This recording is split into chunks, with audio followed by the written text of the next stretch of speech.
Another one said go live. Oh, there it is. Now it's probably live. Now we're probably going. Yeah, I was gonna try to work on another intro video and put your name in there, but that was one I'd already had done up. And oh, I actually did share. I took a little screenshot and tried to share it. So it's all good, man. Because when the notification gets out there, yeah, I just got the notification you're live. Well, hell yeah.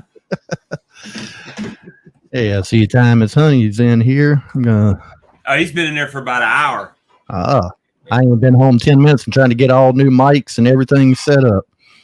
Is that you? Oh, you did get your new mic. Yeah. Get you all professional. I'm just using the old desktop over here. Does it sound okay? Clear? Yeah, it sounds pretty good. All right. I hope this one sounds right because I ain't had time to adjust anything. I just plugged it in and run. It's a little bit high, actually. It sounds a little hot in the headset. So. That a little bit better there? Yeah. I'm pull my logo out of there for us. All right. What in the world is going on? Oh, so for some reason on my channel, it's got a different name than the live stream. What did you name the live stream? Let's see. It should say weekly bee discussion. Well, I see it, but that's not what the title of mine is. So I don't know. Let me see if I can edit. Can I edit? That's weird.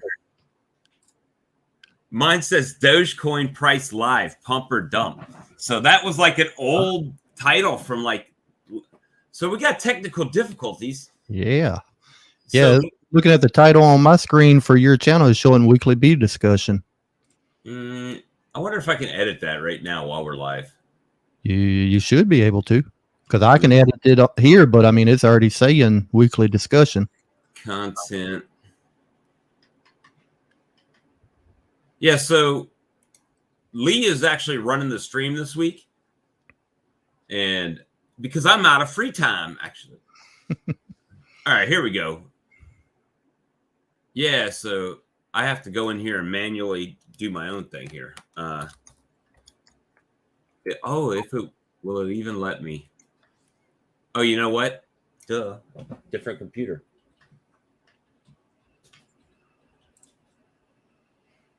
Yeah, I ain't even looked it up online for the actual stream.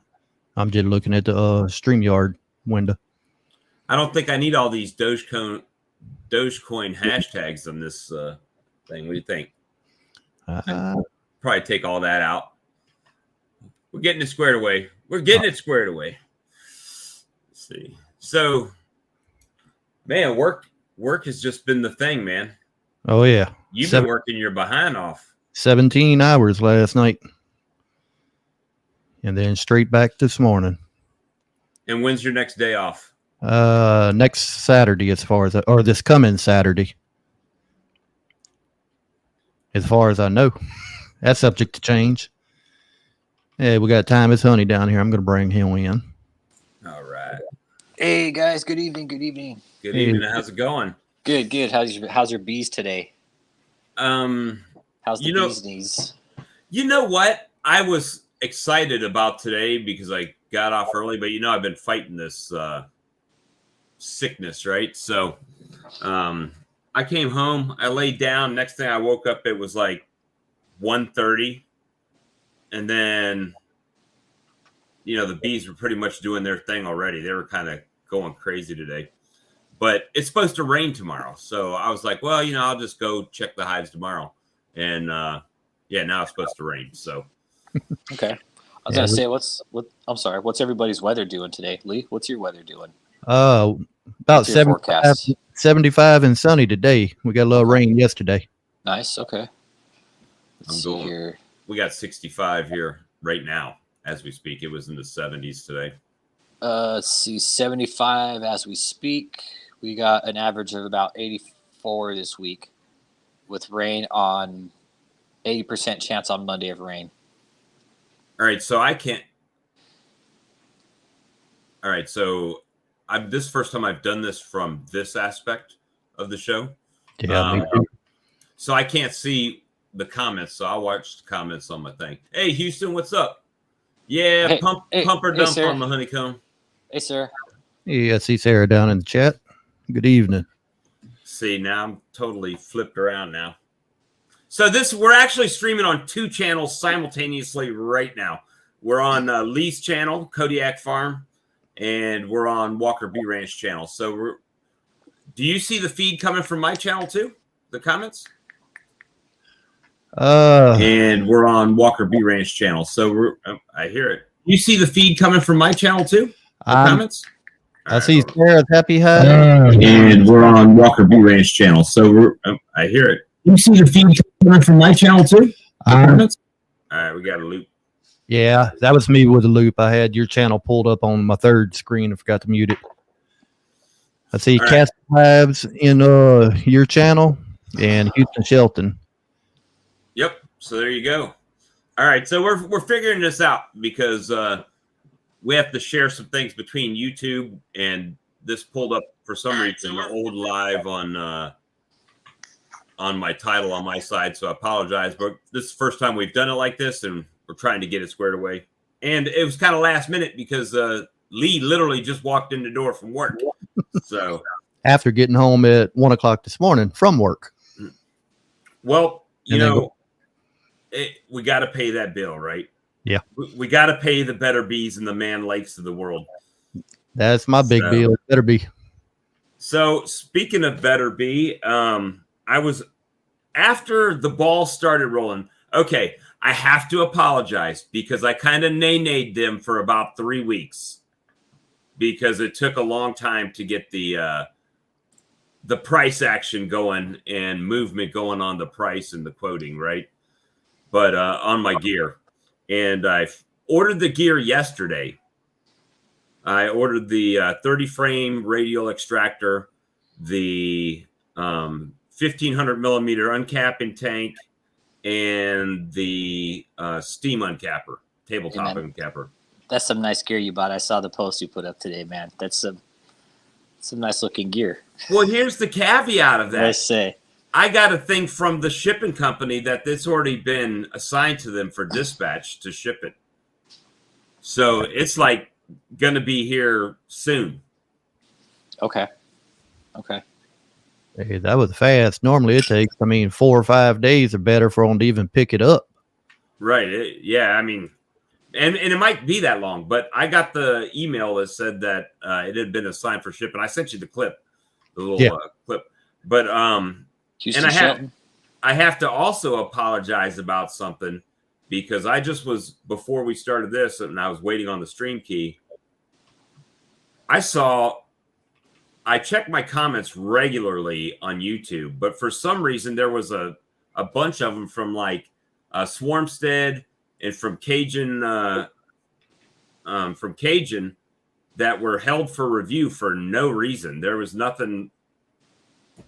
They just got flagged for likely spam for some reason. I have no idea, but I went back and was working on getting those approved to get in my feed. I don't know why. It might just be a YouTube setting somewhere. It is. It's a YouTube setting. You have to go into YouTube Studios and you have to approve comments. That's what it does. It's like a spam killer. Yeah, you can tell it to hold possible inappropriate content or just to post all comments. So I guess what happens is if people start like getting a comment stream going on in your feed, that they just assume it's like a spam, even though it's totally topic related, right? So I don't know, but I apologize that I'm going back and making sure those things are good to go. I just noticed we got somebody else down here in the waiting room. We got Houston Shelton coming in. Houston, what's up, man? How you doing? What's up, guys? Hey, man, what's going on? Welcome in. Can you hear me? Yeah. Oh, yeah. Okay. Yeah, Can't I didn't see know. you. You look like the Unabomber over there. Sorry, guys. I'm trying to get all my tools picked up. So you're out in Kentucky. Yes, sir. What part? You don't have to say the town or whatever, but I don't care. It's Corbin. Corbin, is that like northeast, west, south? Where's it? South. It's southeast. Southeast. Okay. Yeah. All right. So I'm in South Carolina, Time is Honey's in Texas. Lee's in Louisiana. So we're all over down here. Yeah, I'm pretty new to all you guys' channels. Yeah. Well- You're here. That's what matters. We're all helping each other.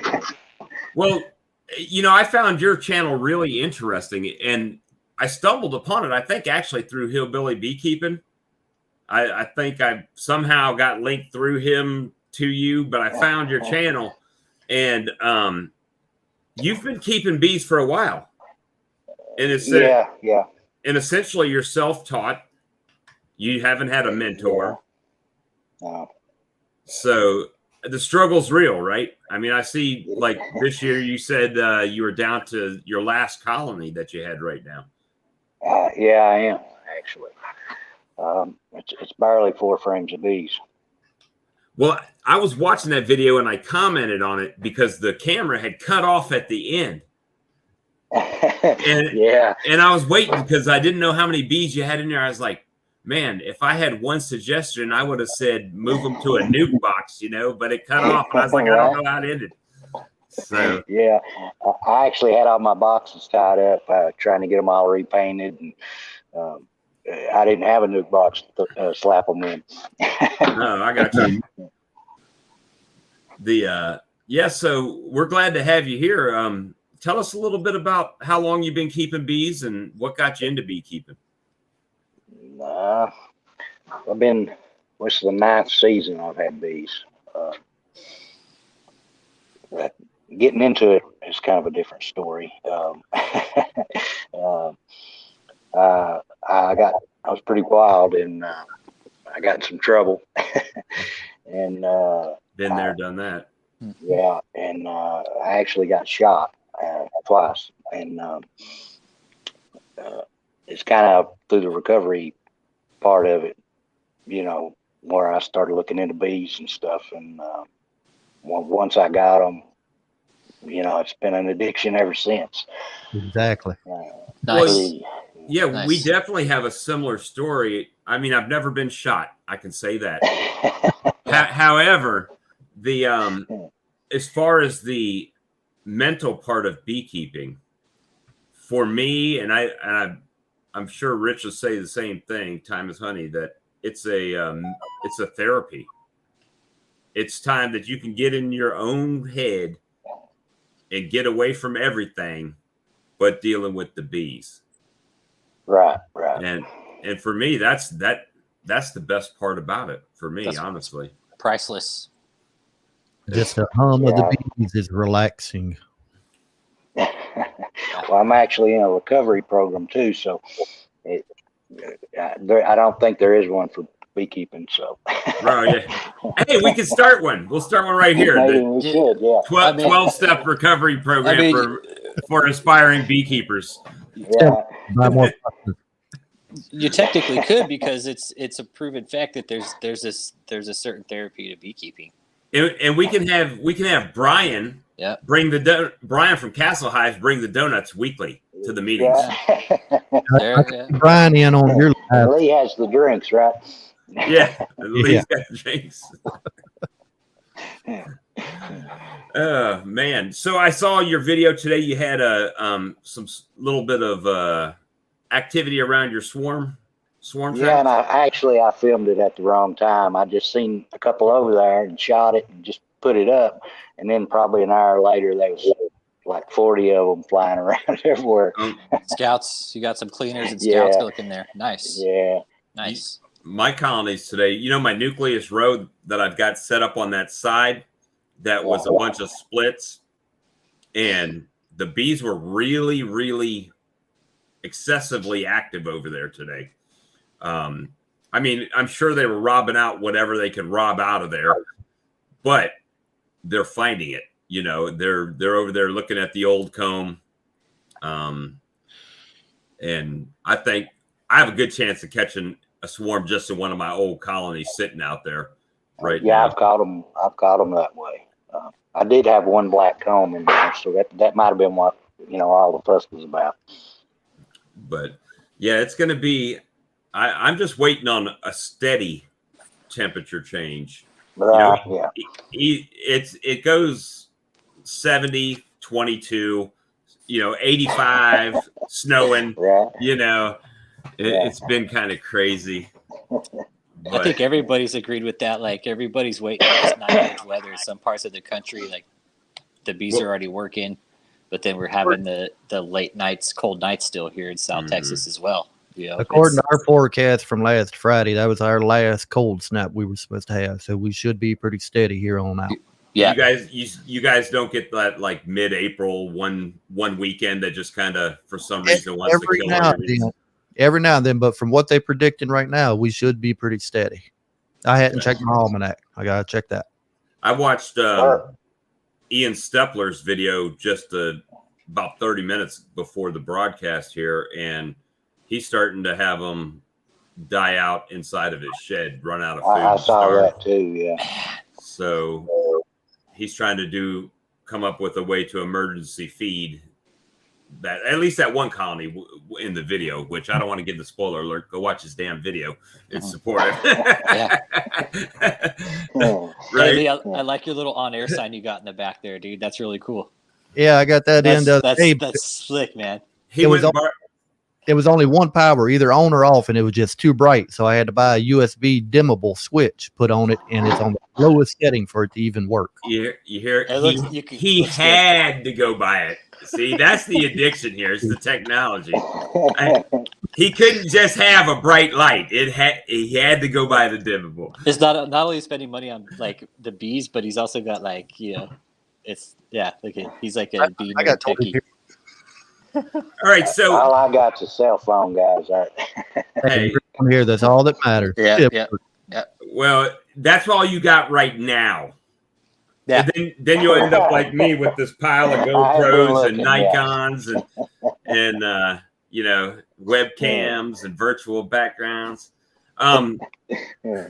You know what? Speaking of equipment and gear, going back to the beekeeping topic, I am a big proponent for buying stuff made in the United States. Don't get me wrong. I really am. I would buy it preferably over, other gear. But after looking at the prices on the licensed gear and looking at the beekeepers in Europe that are using licensed products, if my licensed products work as great as I hope they will when they get here, I don't know how I could spend the extra money. I really don't. It doesn't make much financial sense to me to buy American in that situation, which I hate to say. It's just we're not competitive on technology. Right. We're monopolistic. Yeah, it's monopolistic pretty much. It's I mean it is. I was looking at, I don't know how many of y'all got your new Man Lake catalog in, but I was just going through the brand new one, and the prices they've got in here for honey processing equipment is, I mean, it's expensive. I mean, really, really expensive. Think of some of those big uncappers, like the ones that Jeff or Cam will have to use with the chains or. Oh, they got them in here. Yeah. What are they running? Like 25, 30 grand? Just for that uncapping machine? Oh, no. The one like Mr. Ed's got, the chain uncapper? Yeah. What's that one running? Let me see if I can find it in here. Is that like a car payment now? A house payment? Okay, so that Silver Queen uncapper that Cayman Reynolds uses is $8,049. Okay. That's just the uncapper. That's not including the tank that it sits on. Right. So that takes Crazy. Yep. All right. So to put that in perspective, that's a motorized steam. Oh, and it doesn't come with the steamer, right? That's just the uncapper. Yeah. It says require steam. So their steam bottle that they sell is another $1,200. So you're $9,200. And the one from Lyson, well, first of all, my steam uncapper is nowhere near that expensive. It's only $450. Where's it at? Uncapping tools and equipment. That'd probably be where it's at. The manual one, they have the same thing, but instead of a motor on it, you have to hand crank it. It's $2,900. But I think the one with the motor is like, oh yeah, the automatic one, $5,100. So it's $3,000 cheaper, and it comes with the extracting tank. Yeah. The one I was looking at on there is the automatic one with the tank, and then the extruder, the wax extruder underneath it. $10,200. Yeah, that's the one I was looking at. And that might be next year, maybe the next. I'm not sure yet, but I definitely want to upgrade because I plan on getting more hives, and I'm going to need the help. Well, that uncapping tank that's underneath that that automatic uncapper looks like the same tank that we've got. Yeah, it looks like the 1500 millimeter tank. Yeah, basically when it comes to the auto uncapper, it will push them down the line automatically all the way to the end of your tank. It'll just Right. one after another pushes them down. And as they reach the end, you can pull them out, put them into your extractor. So that's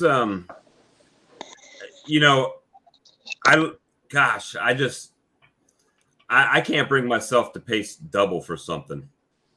Especially, and if it wasn't European, I mean, if it was Chinese, I would probably be skeptical, but they usually make pretty good stuff out in Europe. European good stuff. Is it the license is Swiss, Poland. isn't it? Poland. It's from Polish. But that's the one that Black Mountain Honey uses, pretty much all licensed Yeah. gear. Yeah. He's talked about their gear, and he said, you know what, this is some pretty solid gear. I Yep. think Cam has even said, hey man, this gear is pretty solid. Well, he said that about the licensed pump. Yeah. And actually commented on one of his videos. I said, because of his video was the reason I even started looking at the license. Hey, West Farm. And that I had put that in there. And he's like, yeah, that's great stuff. So we'll see. Every now and then I may post a comment into the bottom of the screen. It's going to have my name, but somebody else is commenting because since we didn't go straight to YouTube on your channel, Bob, and it's going through the RTMP link, Right. your chat comments on your channel's not coming over to the StreamYard. So I will copy some over so that everybody can see on both channels. Yeah, I'm trying to look at two screens and pay attention to the camera and talk to everybody and That's me. I got 3 screens sitting here, and try not to leave dead air.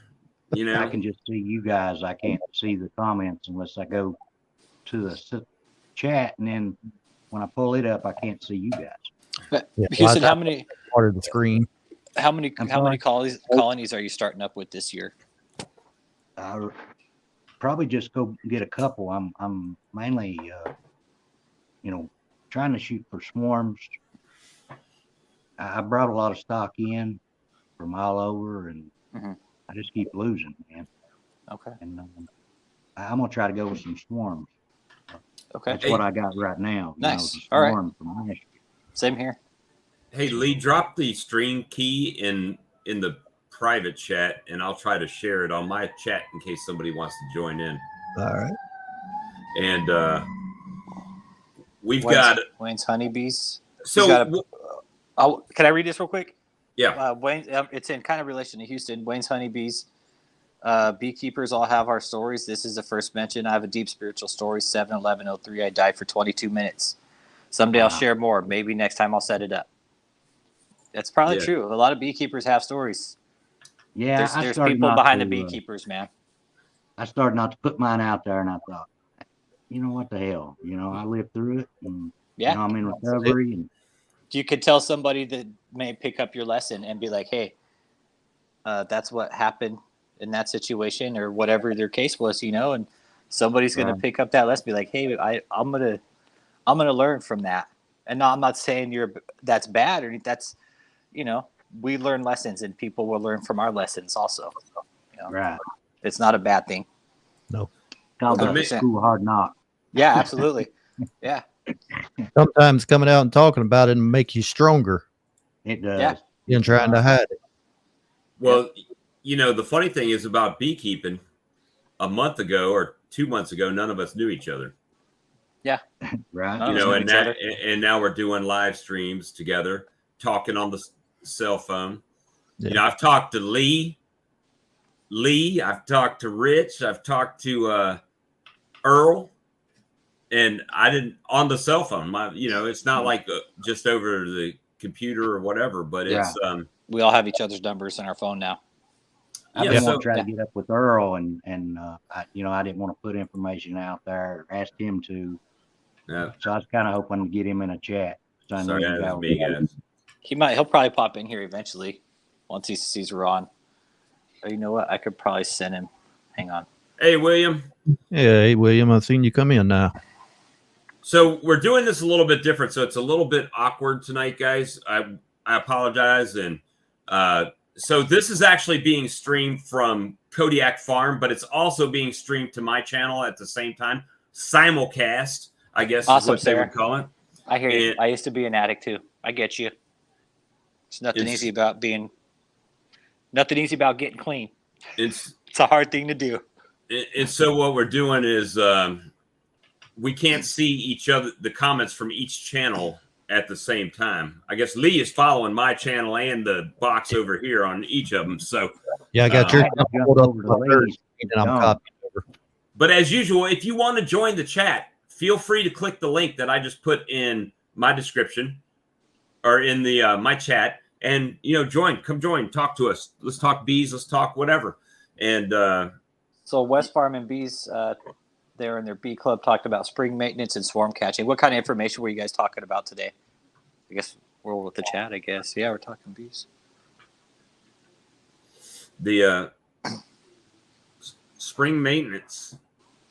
Yeah, what's Swarm. everybody doing for their spring maintenance right now? Spring maintenance. Stop my bees from swarming. Swarm catching them if they fly off. When I get a chance, I'm getting out there checking for swarm cells on the bottom of the frames. I'm taking my bottom boxes off, cleaning off bottom boards, make sure everything's clean. Putting my peppermints in, try it out. That's what Mike Speaking of Berry, he put up a video doing the same thing next to you, Lee. Yep. Yeah, he went weak. I think he went a little soft on his peppermint. He's being a little too sparing with his peppermint with the amount of hive beetles that he had. I think it's when you put them in to keep them from getting in versus maybe some already being there and then trying to run them out. It may take more. Right. I got them, and I've not put anything in yet. Bad beekeeper, but I do need to. I've been wanting to try Earl's trick. Well, that's the thing we've been talking about. There's been a little bit of controversy that's kind of come up around the whole peppermint thing. Does it work? Doesn't it work? I started a video. I guess we could call it a series, right? Because it's going to be a. He's running a Right. scientific experiment right now. Yeah, That's what he's running, an experiment. That's what it is. He's running an experiment. Well, I caught the live where you showed, in the freezer what you had the going on. peppermint experiment. Yeah. So that video's already got like 500 and something views. But it in- works. in a few days, so- Controversial, it's new and nobody knows anything about it. And Yeah, But like that's Mike why nobody Berry knows said- about Earl, and that's why it's So- controversial, is because maybe nobody's tried it or really has sat down and given it the thought or the attention that it possibly needs, to where it's like, hey, there's something that could be examined here that could be Right. not I think breakthroughs, that's but why hey, I like it. It's controversial. yeah. But it doesn't have to eradicate the beetles necessarily. It just has to keep them low enough to Right. where the bees can control them. Help That's reduce. the main thing. Yeah. Yep. So, and my thought with the this was Errol. kind of an afterthought, that with the pollen patty is that they're going to consume the pollen patty and they're going to put it in that rainbow around the brood, right? Right. So if it is a deterrent, it almost acts like an invisible fence around the brood. And to be honest with you, I've put the whole peppermints in the colonies, and if you look back at the videos before to after, noticeable difference in hive beetles. If I see one or two, that's about it. But I mean, I Really? would see 5, 10. There's some more hive beetles. Squish, squish, squish. Right. And then the last before I did this peppermint patty video, the two colonies that I went through and did the Demarest split, they didn't have any hive beetles in them, not one. So I can't say it doesn't work at this point, you know. Right. So if it took me $5 to learn that I can run hive beetles off, then that's the best $5 I ever spent on peppermint ever. You know. Right. I got the little flat, the black. They're not CD cases, but they're The beetle jails for the bottom. Yeah. I've got those. What happens to me though is they typically propolize the little slits closed. Hey, Rhonda, there's no such thing as a stupid question here. Oh no. There's no such thing as a dumb question here when it comes to this ever. Does the peppermint make the honey taste minty? It may be a stupid question, but no, it's not a stupid question. I'm sure enough of it would. I was about to say, if they get enough of it in there, I'm sure you'll get a little bit of flavor. But I mean, how This much is does all that opinion. have We to don't be? we don't know. I've done it Right. with smoke. We're experimenting Too with much this. smoke in a hive make you honey smoke. Yeah, you'll get that smoky flavor. Right. I've done that my first year. I smoked a little too much when I was pulling some frames. I only pulled 2 frames of honey out that year, but I smoked a little hard and you could taste it. Well, hell, that means I can have Marlboros. I can market my Marlboro honey. It's the Marvel menthols. I'll be like NASCAR. Every one of my jars, I have a damn different logo on it. Well, I still have a couple, from my first season, the smoky flavor. I've been saving it maybe for some barbecue sauce or something. Right? Yeah, it didn't taste bad, but you just got a little hint of the smoke in it. It So does, yeah. Wayne's honeybee said, I have 20 hives and only one with small hive beetles. I think it's gene related. It could be, but it could also be geographic location. Right. Because depending on what part of the United States you live in, or assuming you're in the United States, you could be in Europe for all I know. But I know that people north of me tend to have less hive beetles than I have. And you saw Mike Berry and some other people, they open up a colony and they're just like running with hive beetles. And I've had that. I mean, we just have sandy soil. It's easy for them to get into and propagate themselves. And, I think down where I'm located, small hive beetles are worse of an issue for me. I hate to say worse than varroa mite. I just think they don't get the attention that varroa mite gets. So we all focus on killing mites, which is great. Kill the mites. But the hive beetles, I think they do something a little bit, it's more devious to me. Because you don't know it till you got them, and then it's slime. So yeah, well, they slime out, right? They lay the larva, and then the larva goes burrowing through the comb. And then they come up behind the brood. And then it's my hypothesis that immediately the bees know the brood is no good anymore. Right. They'll abscond. And they pull them out. And then they kill the queen because they assume that the brood is all bad. She's no good. Yeah. And then it's done. It's just death. So, Wayne, I know you guys do have some hive beetles up there, but I don't think you guys have them nearly what we have down here. It just depends what part, I think. And, if you have farmland where it's open field, you're going to have much different than if you have woods all around you like we do. Hey, Dry Cut. in there. Yeah. Hey, Houston, I posted Earl's number in there for you in the private chat whenever you want to look at it. If you want to get in contact with them, his number's in the private chat. Where is Earl? Usually he jumps up in this thing. He said he wasn't feeling good tonight. I texted him. He's here with us, but he's just not feeling good. He's in the chat. Yeah, I saw him. Yeah, he's in the chat. Oh, he must be over on your chat. See, we got split chat. I had to go over to get on. I had to go to Kodiak's channel to get in. Okay. Yeah, I think Bob posted the link into his in my chat. Yeah, for sure.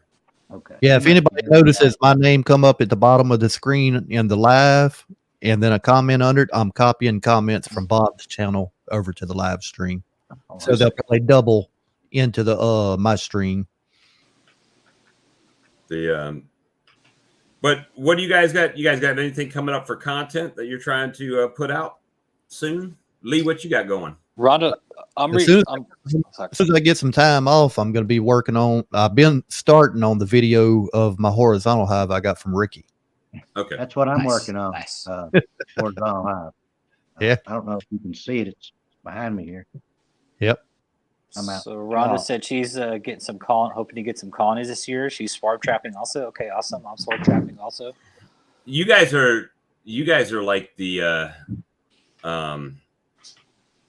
patience kings. The swarm I with follow the swarm Russian guy. I've seen some of the Russian traps they made, man, and there's those Russian traps that they make are pretty cool looking, man.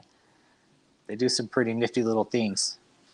Well, in their hives, they use an older style called a lounger, and I've been studying those quite a bit lately. Like since all the horizontal craze, has popped up. Mhm. I like Is it called every a Russian lounger? sun lounger. What's that, Bob? I like horizontal hives, everything except for having to move them. Well, they're stationary. Once they're there, they're there. Right. Yeah, me and Ricky from Horizontal Bees had to carry mine all the way through my front yard to the back, and he said that box weighed about 150 pounds. Mine's not finished, and I like to not got it in here to get paint on it. I'm telling you, man, it's crazy. You guys using that heavy duty wood? Yeah, you mine should is brought the crane from work. Lift it up, straw place it in the box, yard. make great traps. Okay. The So just a 10 frame deep den dry cut. Okay. That's what Yeah, my mentor's telling me. He's like, man, stick one up in a tree somewhere, get it on level somewhere. He's like, stick that bad boy out somewhere, just really anywhere. Now, I You see guys- some, they take. He's like, I'll catch something.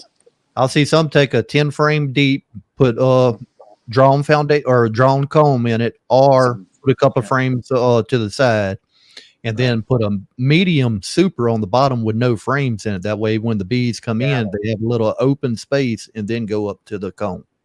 Yeah, I've seen them use a nuke box with a medium frame size nuke box on the bottom, and then a deep nuke box on really just sitting right on top of it. That's what I use and have the best luck out of it. Yeah, deer stands. Matter of fact, it was probably your video that I'm referring to because it's fresh in my head. So, hey, if you guys have not subscribed to Houston Shelton's channel, please go over there and give him a like and a sub. We're trying to bring as many new YouTubers in. Again, there are no dumb questions because in my opinion, subscriber count does not denote knowledge. And, it's about experience a lot of times and what you see and what you do. And, as far as like swarm trapping, you guys are the patience kings because Well, I am getting some bees from Greg Burns. I called him and talked to him today, and Nice. okay. I'll be getting some bees from Greg. Greg, that guy's good I'm people, hoping man. to add, That guy's solid. swarms. Because I break down, I'm like, man, I want to just trap them, and then I'm like, yeah, I'm just gonna go buy some. I'll leave my traps out too, but I'll go buy some. But I'll probably end up buying some eventually. But this is a whole patience game for me. It really is. It's testing my patience. right. Yeah, it's not What are testing the you- patience of the bees. It's testing my patience. What are you using for a lure? Just a swarm commander. Some of them I have swarm Swarm commanders. commander. Some I have just lemongrass. Yeah. And then I've used the Swarm Commander. I got the regular spray and the Okay. gel, but I'm also working on designing a different swarm lure myself. And last year it seemed to work pretty decent. I just put some out in random places, not really in hive, just on a tree, different things, and noticed bees coming to it. nice. Dead queens and alcohol with lemongrass. That's the only. Sure, everybody's got a method. Try something. Whatever works, man. Yeah, I've heard Whatever that works. the dead queen and alcohol. It works. I got some. I've had that I bottle for years. I waxed my traps with just some dirty brood wax that's got like dead bee parts in it. That's really broody smelling still. Hey, that helps. You know. Slum gum. Yeah. Anything Yeah. decent. It stinks really. You could smell it. Like you open the trap up and it smells. You could smell it. So that's just what I'm kind of going on. I planted a couple swarm traps down by the river where I live, and we'll see what happens. It really is. It's a patience game. We're never going to control what the bees do. So I'm just going to wait on them. I'll buy a nuke. My mentor's got a guy up in Waco, Texas, that we're going to go get some nukes from. I think we'll take a drive up there one day and go pick up a couple nukes from him. Waco, is that Branch Davidian bees? Oh, too soon? Too soon? Don't get me started on that. Yeah. I saw the comment pop up there. Did Wayne say he had just put up a video on the steak cooler? Or Hey, Sawmill Charlie's backstage. He was rolled down. I didn't see him. Hey, Houston, do you mind if I post a link to your channel? That way people can go check that out in the comments. no, I appreciate it. Yeah, thank you. That's dry cutting it. That was just trial by fire for me. Like just finding some dirty brood wax, man. Something that's just got like just stinky bee mess in it, that's just going to kind of drive them crazy. Throw a little bit of lemongrass in there and, make it as bee stinky as possible. I bought some of that anise you guys was talking about the other night on your live, that anise oil or whatever, but I must have got the wrong kind because when I poured it out, it's like they didn't even notice it was there. You bought anus oil? Yeah, bought anise oil. I've heard of anus. I've heard of anise. Yeah, I think it depends where you from. Oh my gosh. Oh, sorry. That was just funny. Wayne's honeybees, I have 3 Omaha steak styrofoam traps. See a short video. Can you pull that video up, Lee?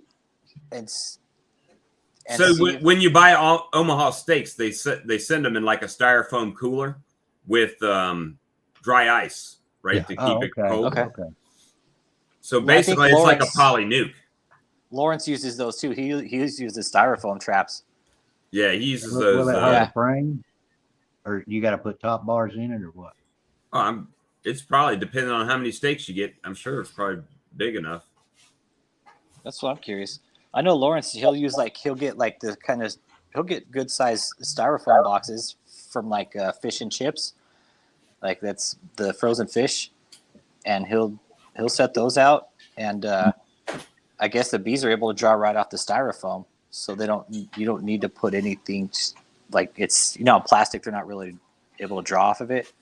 Right. So they gotta have something to start it. Yeah, I think the styrofoam they're able to draw off of a little bit easier than the actual plastic. All right, so Ms. Behaven says anise oil is great for putting in sugar syrup. I've used it and the bees love it. Okay, so like an additive. Right. Yeah. It has a strong, like licorice smell to me. Yeah, I poured it on a patty. I had, some powder out there, pollen powder, and a piece of a patty I pulled out of a hive. And I just put not even just a couple of drops on it. But I had the extract. I didn't have, the regular oil. Right, Yeah. just a couple of drops, just a little That's bit. all I use is the extract. Okay, so I got the right one. I Yeah. guess I had no tape. Well, so what I've got coming up, as far as I can tell, as long as the weather helps, the weather's got to help. So I've got to do inspections, right? So once I determine which colonies have hive beetles in them, then I can start the peppermint experiment, right? By placing the peppermint patties on there. And so that's one thing. The other thing is, I think one of my hives is ready for another Demarest, a different colony that I've got. So if that happens and I can get my GoPros to play the game this time, I'll go through doing the Demarest box manipulation, and we'll see how that goes. But right now, I mean, I thought I was going to be doing bee work tomorrow, but it's calling for thunderstorms. So, no work tomorrow. Yeah, no bee work tomorrow. But hey, there will be bee work. It just may not be bee work in the colony. It'll be bee work in clearing out my porch, getting ready for my new equipment to come in, right? Yeah. So and I think God willing, the extractor will fit through the porch door, because otherwise I got to cut it. It says it's 32 inches in diameter, and I think it's a 32-inch door on the on the screen porch. So Tell them to send a sledgehammer with that and make that door a little wider. yep, little door stretcher. But if not, what I'm going to do is, because this house is old, it's got like 2 layers of brick along the bottom of the porch, and the door is cut into that. So if I remove a few bricks, I could actually cut out a section and put like a double door there and widen it out, which is what I want to do anyway. But if I don't have to do it right this very second, then I'll wait on that. But what'll happen? What'll happen is it'll show up and it'll just be just big enough not to fit, right? And I'll be dragging it through the 36-inch door, through the house, through the French doors, back onto the porch. Hey, we're going to bring up a question here from Rhonda. She's got a old hive that got a lot of wax moth damage in it.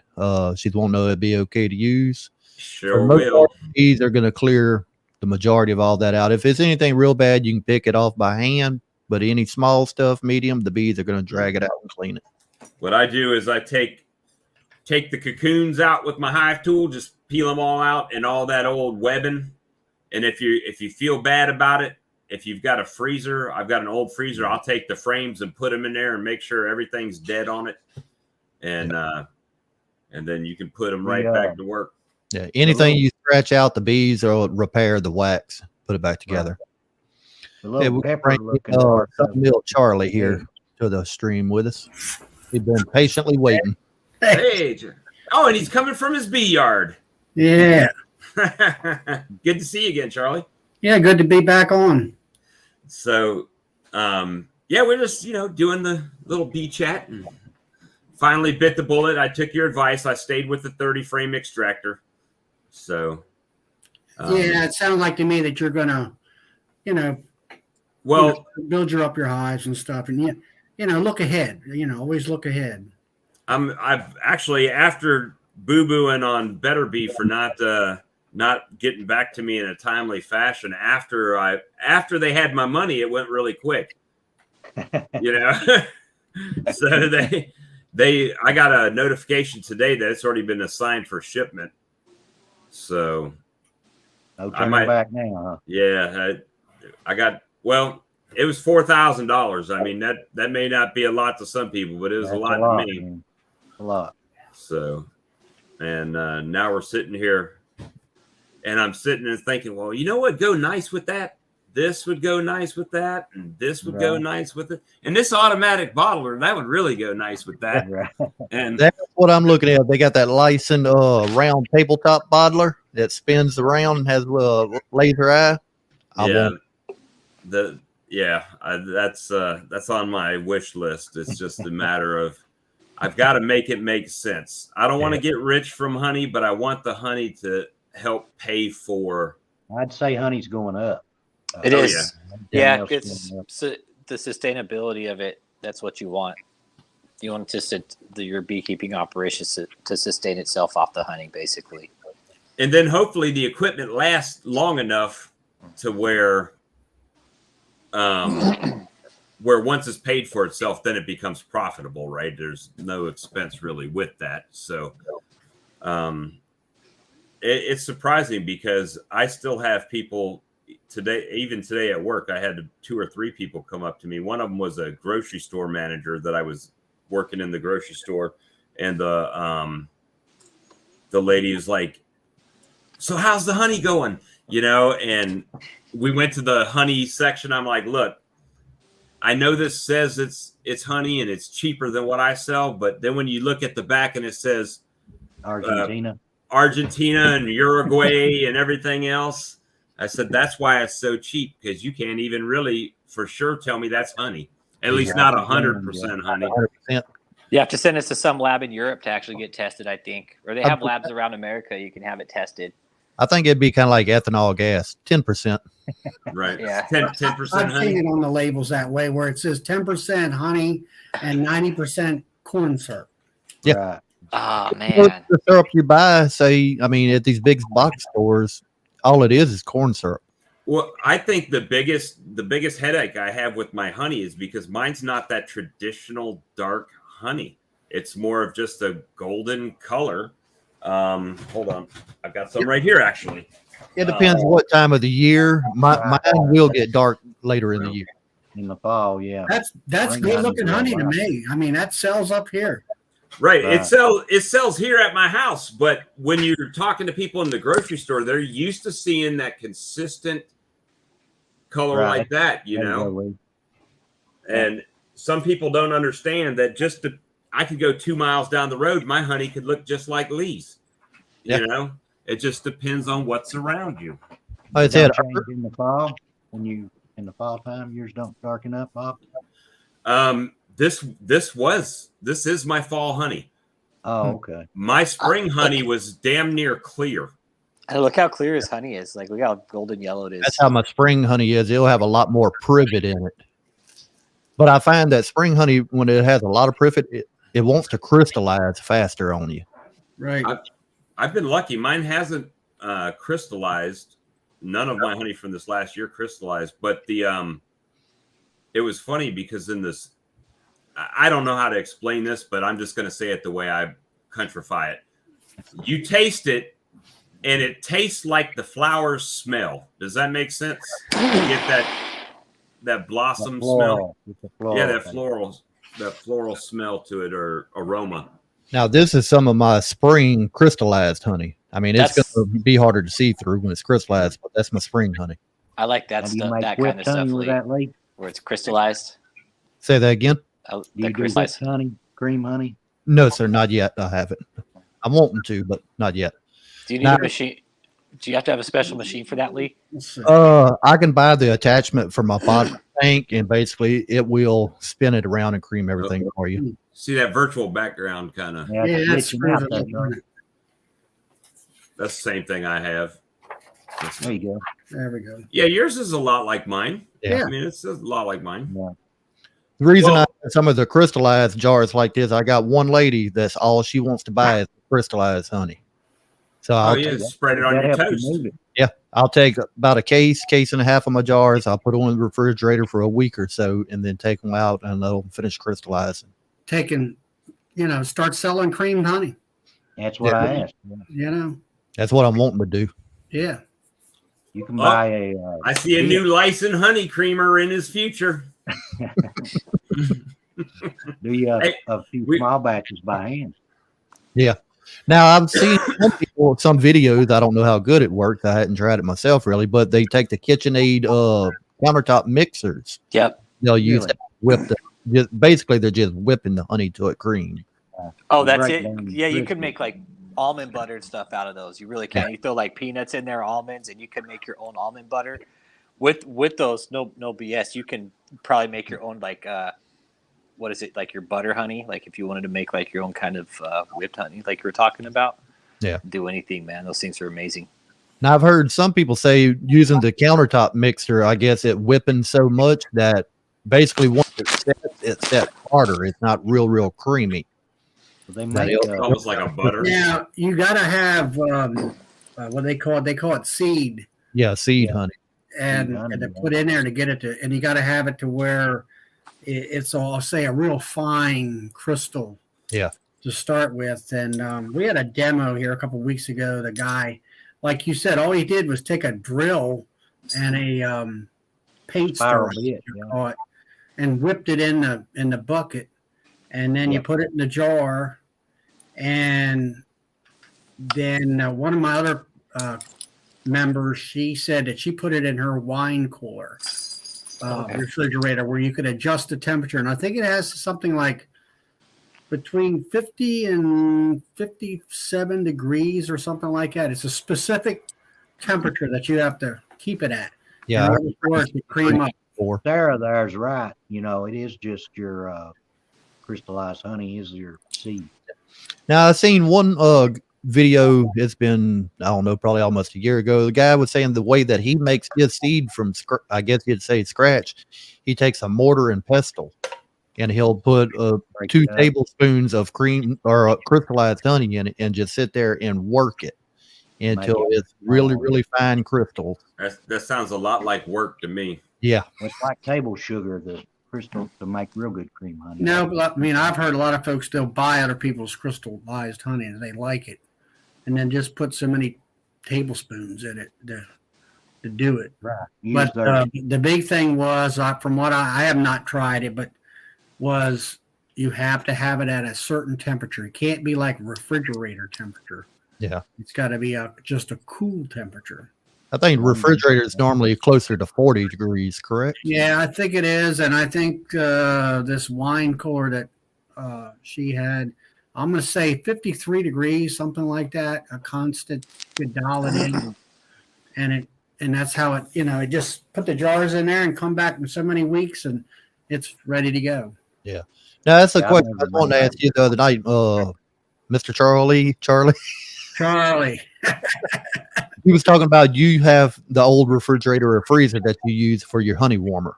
yeah, I just finished that video up. I'm gonna let's see what is today, Wednesday or Tuesday. Probably posted here in a day or two. I have one too that I got from the cafe down the road. It was the upright freezer, didn't work no more. I took everything out, drilled my hole, put my warming lamp in there. What temperature do you keep yours at? 110 degrees. Okay. Okay. I got my regulating thermostat. It goes anywhere from 103 to 108 is what I have mine set. So Yeah, I got it set, and I explain all this in the video. I set the temperature of the box at 110, and then I have it set for a plus or minus 3 degrees. So Okay. it'll go down 3 degrees. When it loses 3 degrees, then the light comes on. Yeah. And then I got the Inkbird controller. There's also 2 parameters in there for alarm system. It'll start buzzing on you. Yeah. And what I found you have to do is set that alarm system up a little, like 10 degrees higher, so you don't get constantly being alarmed about it and all that stuff. 'Cause it has a low temperature alarm and a high temperature alarm and all that stuff. And that's how mine is. I'm trying to find it online right here, right now. That way I can see what brand it was. But it's in my storage next door. But what I do, I have a wireless thermometer in the system right there, and then the receivers in my house. That way, if something was to happen, I can't hear the alarm over here, but I can look at that little display, and it lets me know the temperature. yeah. Do you have a fan in your hot box? Yes, sir. I got a little, I don't know, 4 or 5 inch USB fan. Okay. I don't have a fan in there, and I have noticed that I took all the shelving out, and you can put 2 buckets in the bottom on the bottom of the refrigerator, and then I can put another bucket. I had a bucket that I put up top, and it was slightly crystallized. I'm going to say kind of like applesauce, that texture. And I went down there a few days later, and that stuff, it was almost completely liquefied. Yeah. And a friend of mine yesterday, I was talking to him, and he said you need to put a fan in there to circulate that air around, because it's hotter up top than it is at the bottom. I got a Michigan guy little has fan a in the top of mine that because heat rises. So I have Yeah. the fan aiming down that way it pushes the warm air down and it kind of creates circulation. Does the so is it just a regular like incandescent light, or you using like a chicken? Oh type no, thing? I use a heat lamp. It's a 125 watt heat lamp. Yeah. And it's I got it from Home Depot. Now, and that's another thing I mentioned in my video, that you can, and it's clear. You can buy the red lamps. The red lamps are designed for use in animals, for keeping them like chickens and Right, I've got pigs some of and those things already. like that. But Incubating. they actually, because they're red, they cost more. They'll I cost gotcha. you $3 or $4 more. So there's no sense in buying that. The white light's just fine. Right. And, I'm gonna bring something up on screen here. It's just, I mean, I guess you'd say the little Chinese knockoff brand. But this is what I'm using right here. okay. Yeah, mine has it's a Inkbird. I think it's an 803 or something like that. I got it. I went through all that on the video, the model number and all that, and it has 3 cables coming out. It has your power cable, of course. You also have like a 6 or 8 foot temperature probe cable that I pass it through the hinge side of the door going into the hot box. And then in the middle there is a little short, maybe a foot long cable that has two receptacles on the end, and they're both labeled. One is for heat and one is for cool, because this thing is designed if you're trying to cycle some type of cooling box on and on, you plug it into the cool side. With us wanting to make a hot box, just push your receptacle in from the heat lamp into the hot side. And I think what that really does is on this controller, there is a heat and a cool LED light. And so when the light is on trying to heat, that LED light will light up and let you know that it is heating. And then, of course, when it shuts down and when it hits the temperature, then it goes off. Yeah. So with a glance, you can look at it and say, okay, it's either hot or it's cold. It's not heating. Yeah, that's how this one is. It has the little indicator light. Yeah. It only has the two wires on it. It's got the power wire and then the temperature probe. And I mounted mine on top of the refrigerator and drilled just like a 1/8-inch hole into the refrigerator, dropped my line down through, and then siliconed it in. How long is that temperature probe line? Don't quote me, but I think it was about 6 foot. Yeah, that's about right. Yeah, you just put that probe in the middle.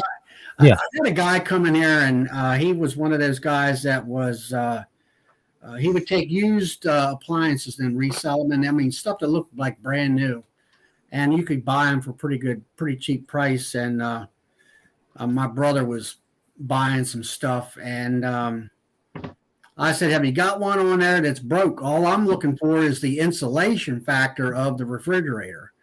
And he says, "No," but he said, "I got this one here," and he looked at it. It was pretty rough as far as like some rust and some dings and stuff like that. He said, "I'll tell you what I do. I'll just give it to you." I said, "Hey, I'll take it." So We love $3.99. I've never plugged it up as far as it running. It's supposed to actually be a working refrigerator, but I just use it as a hot box. But if it didn't refrigerate, it would still circulate the air, which would probably fix your, not having to really use a fan, because it would circulate the warm air through the cabinet. Mm-hmm. And then I also, and I'll make another video later on it, is that it's your typical refrigerator. It's down in the bottom is your refrigerator area, and then up top is the door for your freezer. And that is my incubator for my queen cells. And I put another light up there, same controller. I do have a small little fan up there, and I put a little nuke box up there. So when I bring out the cap cells on the frame, I just put them, kind of just lay them on that nuke box on the frame rest, and they just hang there naturally. And I also put some wood underneath the box to let the air circulate underneath of it and circle all the way around it, keep everything evenly heated. Yeah. Now that part of it, I keep it at 93 degrees plus or minus a degree. It works fine. It's better than $300 for some fancy reptile, incubator, or you can buy a chicken incubator from what is it called? Tractor Supply or something. Yeah, like that's it. Tractor Supply. Yeah. Yeah, I've got a. Yeah, I think they're around $90 or something like that. $100. It depends which one you get. If you want the auto turner, but you don't need that. Yeah, you just need a little styrofoam job that I've seen. So I thought about either getting that, or I was looking around see if I can find one of the old mini fridges that don't work but has the glass door on front. Yeah, that works. When I put them in there in the roller cages, so that when they do hatch, they don't come out, kill everything. I can actually see through the front door when they hatch. Mm-hmm. Bob Beanie put up a couple of videos that got some pictures of some Florida guys. Yeah, I mean, I go down here to Hardeman's with a friend of mine. We pick up a truckload of bees, package bees. I'll be doing that probably around Easter weekend. I'll be going by not close to your house, Bob, but going down 95, I'll wave when I'm going by. You going down to Florida? Is that in Florida? No, it's in let's see, not Vermont. It's close to Vidalia, Georgia. Georgia. So you catch 95. Mount Vernon, that's what it's called. The town is Mount Vernon. So you probably catch 95 and then maybe take 16, is it? 20 or 26. Now we go all the way down 95 to Savannah. Instead of making a left to go to Savannah, you make a right to go to Macon. And you go out there to Sopperton exit, which is about halfway out to Macon, Georgia. And then you guys go doing that on a weekend or what? It depends when they call us. It's like if they say, okay, pickup is on a Wednesday,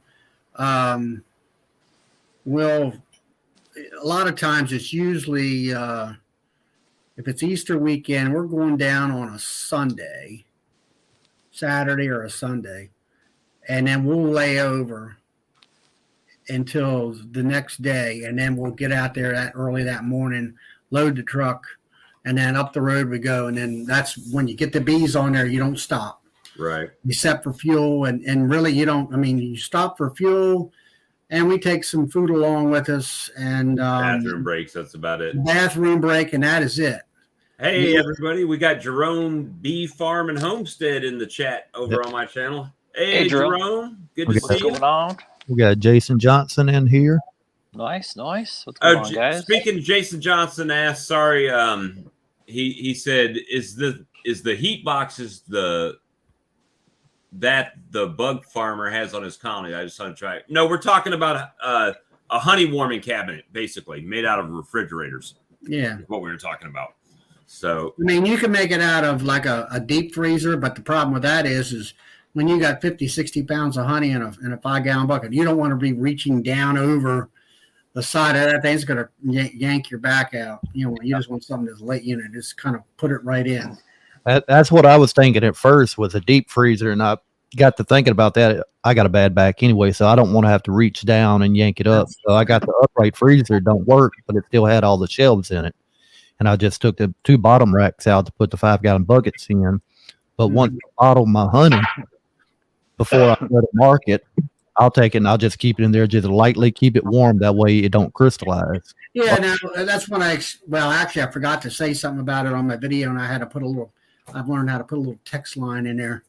And yes, the box is 110, but I've checked the honey as it comes out with another temperature probe temperature gauge, and it's running right around 90, 95 degrees. And on a 5-gallon pail, if it was crystallized, how long do you think it would have to sit in there to liquefy? Well, if it's just starting to crystallize, I'm going to say give it a week. Yeah. What I do is I just put it in there. I keep a bottle or a bucket in there all the time, getting ready for my hot bottling bucket. Since, like I said, since I've been waiting on this darn Maxant bottling tank to get here. Now, what size Maxant tank did you get? I was going to get the middle one, the 25-gallon job. With the jacketed and all that, or? Oh, yeah, it's got a water jacket and everything. It's just like, isn't it yours or the other fella? I don't have the tank. Yeah, Lee's got it right there. That's a 16-gallon. I have thought about maybe I ought to stay with a 16, but I don't know. I mean, what about cleaning that thing, Lee? About the pollen in the honey and stuff like it gets on the sidewalls. I run all mine through like a 400 micron filter basket. So usually, you'll have a little pollen left in it. I don't want to go down to like 50 or 100 micron. Then you lose all your good stuff, really. Right. But usually every 2 times that I empty it, I go through and I just rinse it out with some warm water, wipe the walls down. But it don't leave a whole lot in it. And then you're filling it with distilled water? Yes. Okay. I've heard one friend of mine, he told me, he said you could put what's it called? Petroleum oil. It's lubrication. I forget what it is. Shoot. It's almost like a vegetable type oil that goes in it. Yeah, right? The vegetable type oil. and put that in there instead of water. As far as water, I mean, you got to put distilled water because it'll have all the impurities in your water, depending where you live at. You'll get a film buildup if you use regular tap water. But I use distilled water, but where you pour the water in, it stays open all the time. That way it don't build up pressure, heating, and explode. Right. I'll take a small rag and stuff in that little top just so I don't get no dust down in there mixed in the water and get any buildup over time. The biggest complaint that I seen with Maxan is, they don't have a very nice lid on them. Oh, it just sits there. It's on there. And it's like, why don't you have one with a lip going around the edge of it, It is just a stainless steel lid, and it's got a little piece of rubber gasket around it. I see that. That's a cheesy thing. I'm going to tell you one little thing to watch out for, though. When you pick that lid up just to look in there, don't turn your lid to the side. Pick it straight up and move it over first. Because any condensation, any moisture left in that honey will rise to your lid. And if you turn it sideways, it'll fall right on top of your honey. So I pick that lid up to the side and I'll wipe it off. What's your temperature you usually try to run it at? I usually hold it right at 100. At 100, really? I figured maybe 90 degrees or something. I'd say 95 to 100. Usually it's probably closer to 95. But I'll do that on the day that I'm bottling. Now I'll put it in there a couple days before. I run it 85 to 90. The morning I get up and I plan on bottling, I turn it between 95 and 100. Just kind of warm up. And then, and you've put 15 gallons, let's say, of honey in there at one time? Probably about 10 to 12 gallons is all I've put in it so far. I've just looking at the Lyson gear because I'm like on Lyson right now. That's my thing because I just bought Lyson, right? But the Lyson 36-gallon tank. Now it's not jacketed, but it is a heated tank. It's $1,200 for 36 gallons. That's around about what this ran me whenever I bought it. The Maxant tank that they have at Better Be is like $1,450 for the 16-gallon. It's went up then. I was about to pull it up in my system here to see what it. But again, the Lyson one is not jacketed, so. Jason. Yeah, Jason I believe Johnson. it has a heater on the bottom of it or something like that. One of them has it on the side. I don't know. I'm just looking at the picture here, But yeah, that's on my wish list, and that's the next thing that I'll start looking at. They got the 13-gallon is like $879 before shipping, but that's next. That's next. I gotta wait. I gotta wait on that stuff. I'll have every credit card charged up, everything maxed out, trying to buy new gear. See, originally I was thinking about buying 2 of these 16 gallons. That way I got one from a light colored honey spring and one for the darker honey instead of mixing them together. Because, I got some people that specifically request, hey, I want just a light honey because it's sweeter. The darker honey, you're going to get a little bit more bold, I guess, stronger flavor to it. Yeah, that's exactly the way it is here. And that is my concern is that I don't like to mix the honey. Yeah, I don't. And that's why I was thinking about going with 2 of them. But if I get that Lyson tabletop automatic bottler, then I can just hook the hose to it and go from one tank or bucket to another. Do a quick connect or something. Yeah. Yeah, well, they got with a bottler like that. I mean, what kind of how many pounds you selling? I got 2 little stores right here near the house that I have my honey in. They usually get a case maybe every week or so, every 2 weeks. They're just little small country stores. I got another one that I'm starting this year. They said whenever I start bringing, they're going to want 2 cases up front. And then I have a farmer's market we go to every Saturday. And usually on Saturdays, just depending, it could be anywhere from 2 cases to 4 cases on a Saturday. Well, they've also got that, Lyson makes that automatic bottling valve that I think you hook straight to your bottling tank. Then you just hook an air line to it. Oh, I hadn't seen that. $493, Lyson automatic bottling valve. I might have to look at that. And it's, it's got a foot pedal. So you just foot pedal it. And I don't know if you hold the pedal down and it just fills until you stop it. But I Yeah. don't know how it calibrates. So I know there's what is it? Man Lake sells one automatic bottler, something like that. I know a friend of mine, like say he's a packer, and of course he's got a very expensive bottling tank or a automatic bottler, a piston driven job, and he was talking about those ones that I think Man Lake sells that they're gear driven or something like that, and they Gotcha. have plastic gears or something there. Good night. Gotta Good night, watch. Sarah. Have a good So, night. You got to watch that, as far as breaking on you and stuff like that, and then trying to get parts. But I don't know. I've looked at like the bottling tanks, like you say, from Lyson, and I'm looking at the no drip valves and stuff, and I haven't really seen anything out there as nice as Maxant. Now the Maxant, what they call the no drip valve, they should call it the one drip valve. the one drip valve. I said that. I watched a friend of mine have one. I said, there's dripping. I said, that's got to be a one drip valve. Yep. Because when you finish bottling a bottle, when you let off the valve, within 5 seconds, you got one last drop that comes out. After that, it won't drop no more, though. Right. I just put up a question here from Drone Bee Farm asking what we do for crystallizing honey. I keep any of my honey bottles that I'm planning to sell in a upright freezer, and it has a warming light in it. Yeah, that's what I mentioned in my video. That I'll have a few of them in.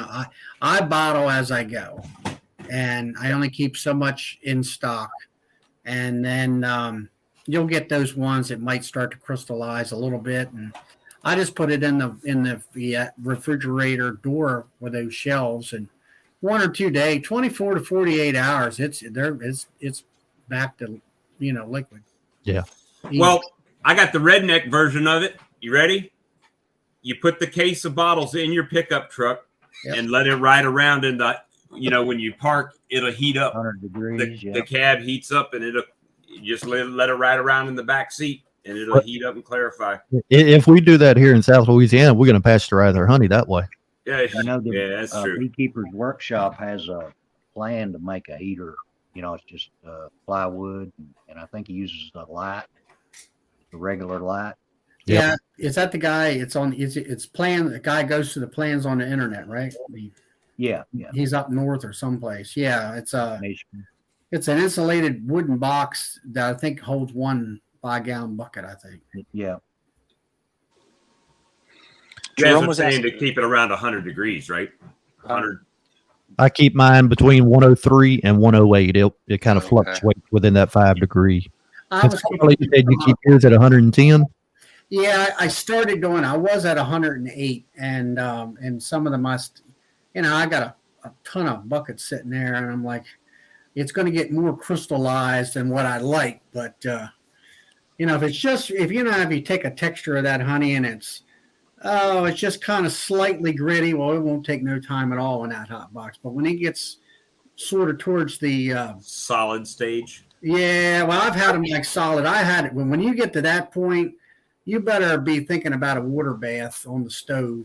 Yep. Right. For about a half an hour. I mean, a nice, maybe Warm water 150 to 200 degree water, about 150 degree water, I guess, and just let it simmer there for half an hour, 45 minutes, and then you'll have to stir it and stuff like that. Well, what about an immersion heater?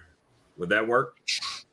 It would. Now, I was up in West Virginia around Charlestown, I think it was, and there's a bee supplier up there in his house, and he took a water heater, cut the top off of it, cut the wall in about halfway down, and now you got the immersion heater from that unit in the like bottom a of tank. it, in the tank, and then he made a homemade like steel stand, that it kept that thing up, up above that immersion heater, and had it full of water, and he'd put a whole bucket down in there, and then just turn it on there, and keep the temperature regulated, and it worked great, Right. But the problem I find with water is what about possibility of contamination, or if you got to get rid of the water or it gets stagnant if you're not using it all the time, heating and stuff. That'd be my I got a luck. If question. contaminated, it'd be like $600 worth of wasted honey. Exactly. Do you guys do? Go I'm sorry. ahead. Do you guys ever find that some people prefer the crystallized honey, or do people always want like the liquid honey? Do you ever say, "Hey, I some people- specifically some want people- that"? I got some people that want the crystallized honey. Mainly, it's one lady, but every now and then a second Okay. one will come. Okay. Anybody here on the live stream in the chat box that don't know, we're streaming this on 2 separate channels simultaneously. So some of the comments aren't going over to both channels. So I'm trying to copy them. But I just posted a link in both chats that if you want to join in on live stream, just click that link. Let's see what I was going to tell you. I think a lot of times when it comes to creamed honey, that there's a lot of folks out there up here at the state fair, they stop calling it creamed honey. And they say, "Oh, this is creamed honey. Oh, I'm sorry, I'm lactose intolerant." Because it doesn't have. It should be whipped honey, right? Whipped Now honey? you call it honey spread. Honey spread. Honey spread. You heard Okay. And then you, instead of having a jar like Lee there has, have one of them, I'll say a short, wide mouth jar, kind of like a jar that would have let's say some type of hand cream in it or something that you can put your fingers in it, and that way you can get in there with your there you go, something like that, maybe a little bit squattier and fatter around, and that way they can take their butter knife and they can spread out on their hot toast in the morning. And a lot of folks, once you kind of get them hooked on it, you have to educate the people. Yeah. If they're not used to that. Like why honeys are different colors. Yeah. That short jar I just had, that's a 12-ounce jar, but I got some 8 ounces also. Right. You know what? Do you guys sell many 8-ounce jars? I mean, I bought a bunch of them, but I just seemed like I have bears that are 8 ounces. I do all plastic, and the bear thing is right now I'm selling it for $5, and it's more of a situation where somebody comes in and the kid wants some honey, and it's like, all right, it's cheap. $5, the mother or the father will buy that. And or they come in and they don't know whether they like your honey, so they'll buy the $5 bear to try it out. and try it out. Yeah, I bought these little 8-ounce jars. I mean, I got 36 of them for cheap, right? I mean, but it was I just used it for a sample. So I'll have like a couple different honeys on my truck. If someone's coming, then I'll just have like a little plastic spoon or something. They can taste it, and then but I haven't sold anything of this. But some people Lee's got the only idea. sell it in here, in the smaller jar. I bought a whole bunch sample of little spoons. plastic spoons. Yep. Then Sample spoons. I normally have the little condiment bottle or whatever. You can put mayonnaise, mustard, ketchup, whatever in. I have one of my dark honey and one of my light honey. And that way they can sample, see which one they like better. Right there on the fly. Yep.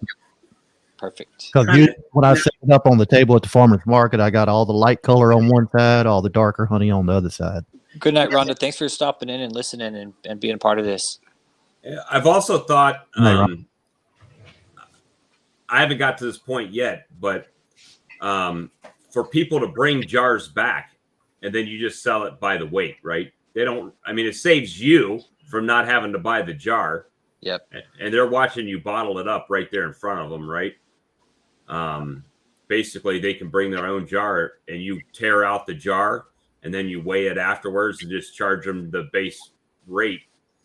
Because Charge them the weight. Let's face Minus it. the jar, yeah. Yep. I've learned a lot about honey economics this year. And when you start paying $1 a jar and you're selling 8 ounce for $5, you make $4. When you're paying $1 a jar and you're selling a pound, you're making $9. And when you're paying $1 a jar and selling 2 pound jars, you're making, Right. $19. So it's the cost reduction. It didn't take me long to figure that one out. It's like, hey, where's all this money going? Oh yeah, I just had to order more jars and labels and everything else. So Right. the economics are definitely, if you've never sold honey before, just because it's a pint and it says 16 ounces, that is not 1 pound. That is 16 fluid ounces. That's more than that. So you're giving away free honey at that point. But so I went to these plastic ones, which if you order in bulk from Man Lake, you can get the 1 pound jar for about 45 to 50 cents per jar. Well, what you got to do is now see that we were talking about like you happen to travel 30 miles one way to get woodenware and stuff like that. Right. I mean, I'm close to Pennsylvania, and I'll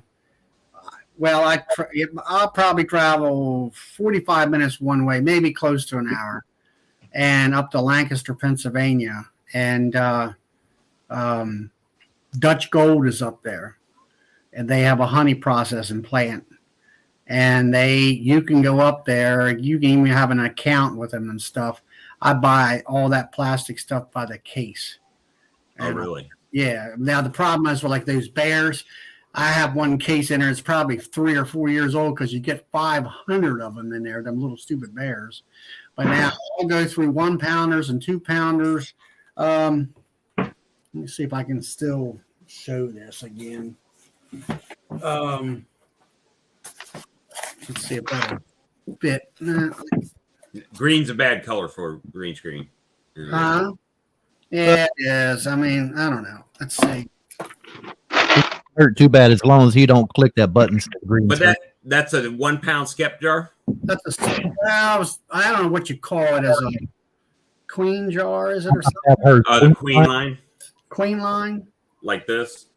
Yeah, kind of similar to that. They sell all that stuff.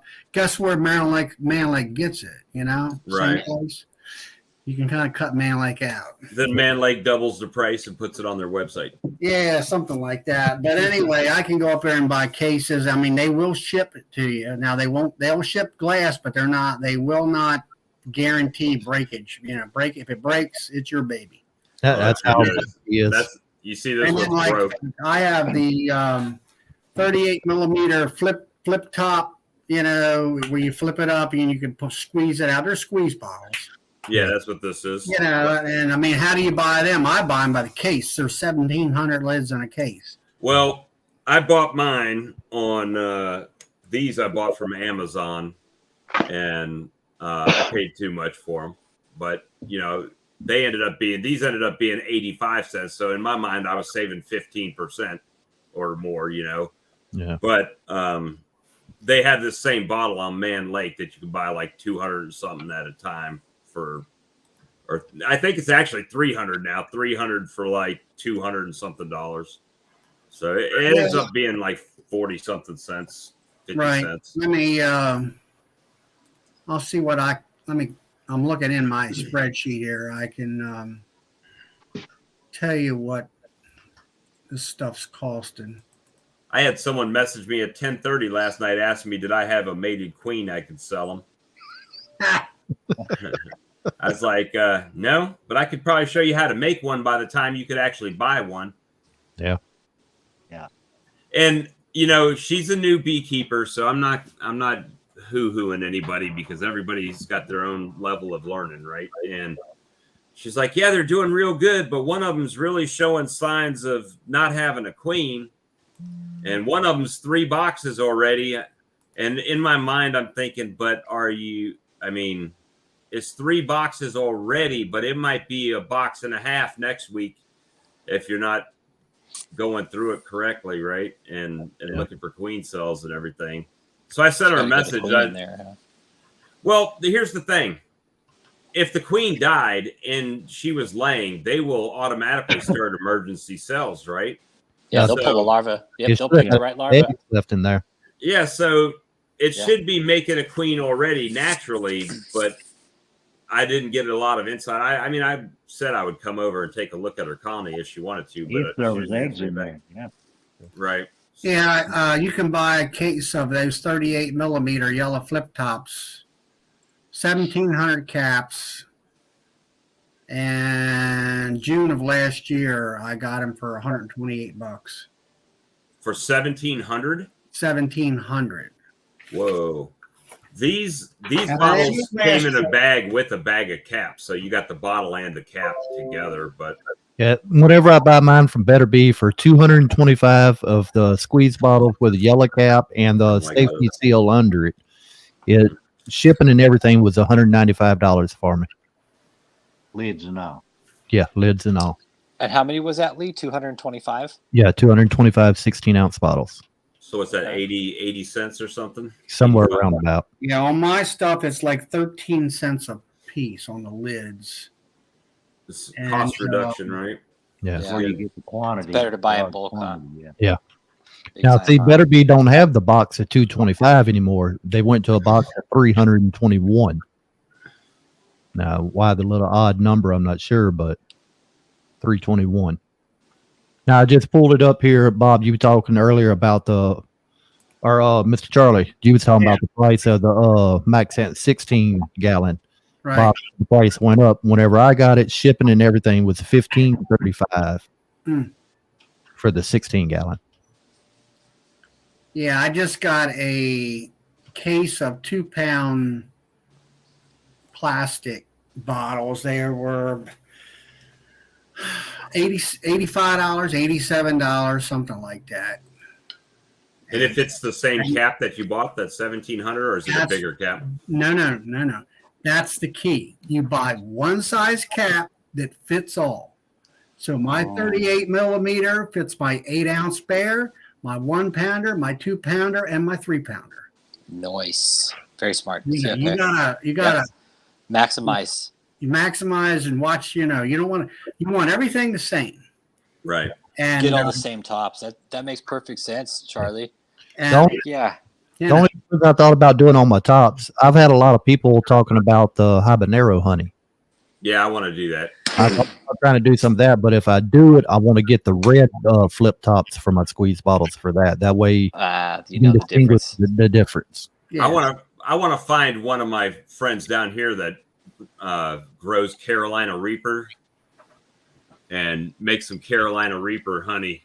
Just Hey, there's some, that- like insanely hot honey, you know? Hey, Bob, there's that YouTuber that does just that has a special line of Reaper peppers, man, that he's crossbred that are like supposed to be the hottest in the world, man. That's what we need to do. And we'll just have our own, like, stupidly insane hot honey Hot honey, yeah. where you probably can't even taste the honey anymore. It's just like devil spit, you know? I think a little hint of heat in it wouldn't be bad, but overbearing, I mean, you just can't enjoy it to Well, me. my thing is, if you're going to Imagine that do on that, some wings. yeah, it would be awesome on wings. But the thing is that I like the more of a glaze, like what a natural honey would be. But I think once you start putting in like the extracts and stuff, it thins it, right? So you'd have to thin it and then maybe dehydrate it down to where it needs to be again, concentrate it a little bit, but you know, not too liquidy for me anyway. Man, that'd be good though. Yeah, you can Think get you're onto me all something. hungry. Might have to break out the Snickers bar. Just kidding. I'm gonna go get the other bottles and show you guys what I have. So, guys, tonight, if you're just joining us, we've been talking a little bit about really honey production, mainly. I mean, stuff that's been going on our YouTube channels and things we're doing, but we've talked about some new equipment that I've purchased. We've talked about honey warming cabinets, honey bottles, honey packaging. What Labels. else? If you guys talk labels, We really haven't talked labels too much okay. tonight. A lot I of think people, that's kind of an important process in it too. well, and that's going to be based on your state, right? Yeah, absolutely. 100%. So- It's going to differ state to state. Your Yeah, labeling is going to have to. Hello, Rick. Hey, Horizontal. How you doing? He's not that far from me too, And the more I look at that hive, I might be pulling the trigger on that too. But That horizontal hive, it's pretty nice. dude, I'm in Cadillac love with looking that hive, thing. right? It's long enough. If it was even longer, make it even longer, and then when I pass away, I'll just have all the bees removed, and then I'll just get buried. That thing looks so good. It looked like a He pearl does white customize. casket. Man, I could get. That would be one heck of a casket, though. I know, Right? right? A horizontal hive. Shaped like a horizontal hive. It is. I mean, it looks like it's acrylic white. You know, we could. I used to have a gold plater. We could take all of the stainless off and like nickel dip it and then gold plate it, and it would be like the Liberace horizontal hive. You Get know, it all decked out. all blitzed and decked out, right? Get like a honeycomb pattern on it. Yeah, that'd be awesome. I even thought, here's an idea, and you guys tell me if this is, as far as tax implications. I thought about getting my truck wrapped so I could like tax deduct my whole car payment. You wouldn't everything. You wouldn't have to do that. You could just put fresh local honey for sale on the back of your window. Who is it? Thomas Magnum, the top bar guy, writes the columns in the Bee Journal. He Right. wrote an article on bee trucks, and he put just bees in big giant letters on the side of his truck. And he tax deducts the whole thing. Tax now. write off. Yep. I'm sure he does. He didn't put that in there, but I'm sure he does. What you got for us, Charlie? You're on mute, Mr. Charlie. You got the Bears. You're on mute, Mr. Charlie. Now we you go. can hear me. There you Sorry. go. This is the bear. It's an 8-ounce bear, stock label. That's the biggest problem with Man Lake. I need some labels, and they're talking for a roll of, what is it, 250 labels. They want like $10 or $11 just to print it, plus what they want for the label. Yeah. It's like, come on, people. There's got to be. I mean, there's got to be an outside source you could get. Vista labels Print. from. I heard Vista Print. You could probably get labels for a decent price. I haven't checked it yet. Yeah, I'm trying to find out what kind of printer Better Bee uses, because I used a clear label, so it's a heat transfer type of printer. mhm. I'm trying to find out what kind of printer they use, and I would like to just go ahead and buy the printer myself and do away with the man on the labels. Absolutely. Lee, the cricket cutters, I guess. Is that what they're called? They're crickets. Yeah, I Cricut know what or you're talking Cricut. about. Okay, I think you can do those too. That might be an option. Yeah. I don't Because know. these, they go on a spool. It's a printer that takes the spools of labels and it just pulls them through and then does a heat transfer Gotcha. as it's going through the machine. Mhm. Okay. Now, we were talking about that horizontal hive. I'm going to pull up this little video Oh, I again. think Charlie was trying to show us his label. Go I ahead. think, though. Go ahead. No, Okay, go ahead, Mr. Charlie. Hold on. I can wait just a second on that. All right. Well, anyway, I got this is the bear, and then on the back side I put the warning label here, and then I always put local Fresh honey on top. And then I was talking about this is the style of 1 pound jar, same labeling, same lid, 2 pound, the same style. There we go. okay. Same kind of style, with and all that. And then I have here's a Half gallon. no, that's 3 pounds. 3 3 pounds. pounds. Yeah, I see what you're saying about the lids, Mr. Charlie, about having them all the yeah, same it's all the size. same. And they're all flip top. And you gotta sort of more or less stay where you can, Mhm. and all that kind of stuff. But that's what I do. I mean, I buy all. I mean, it's all plastic because I don't have any breakage problems. I mean, there is the traditionalist, I guess you would call it, when it comes to glass. But I just started with the plastic, and as far as the public goes, I don't think they really care. Right. And No, they just want it fresh. The biggest thing that as far as like the labels and stuff like that for me is it's hard to brand yourself when every beekeeper's buying the same labels, right? They all look the same. Stock label. Yeah. Yeah, so that's why I printed my own. I mean, they didn't come out terrible, but I mean, it definitely was not a Man Lake. I mean, it was, and it's not ag proof, but I Yeah, made but these that's myself. that's a nice looking label. But where do you buy the? Is that a sort of a stock thing that you buy? I printed that on my own printer with Avery labels using the Avery website. I I mean, like, used- Nice. I used just these Avery glossy labels. mhm. I don't know if you can see you probably can't with the background. But if this one is Avery label, it's 2 inches by 3 1/3, 80 labels. It's number 22820. And I just printed it on my Canon printer using the Where did you Avery. get the like the hexagon cells? and all- So I mean, where did you design that at? I designed it right on their website. So what I did is Google is a great thing. I just got a Google image, right? And I put it as a background, and then I put the little black rings on it, and I made the little Can text you put boxes. a link in there for that, Bob? Yeah, sure. Let me see if I can pull up the website. Avery. Pretty cool. I like to look at that. All right. So it's really just avery.com. This is, you'll have to look around in there, but I'll post this up. All of these guys have some really I mean, nice all labels. that I kind of agree. stuff is like for this YouTube channel and things like that. You know, that I've started. It's like I need a logo. You know, I was like Brian. I talked to Brian. I said, Brian, how do you know that cool looking intro he always has? You know, and I'm like, how did you create that? Well, he didn't. You know, he had some friend in Hollywood create it. You know, which was really cool. Well, there's a website that you can get freelance work done, and there's all different prices based on, as much money as you want to spend, but it's called Fiverr.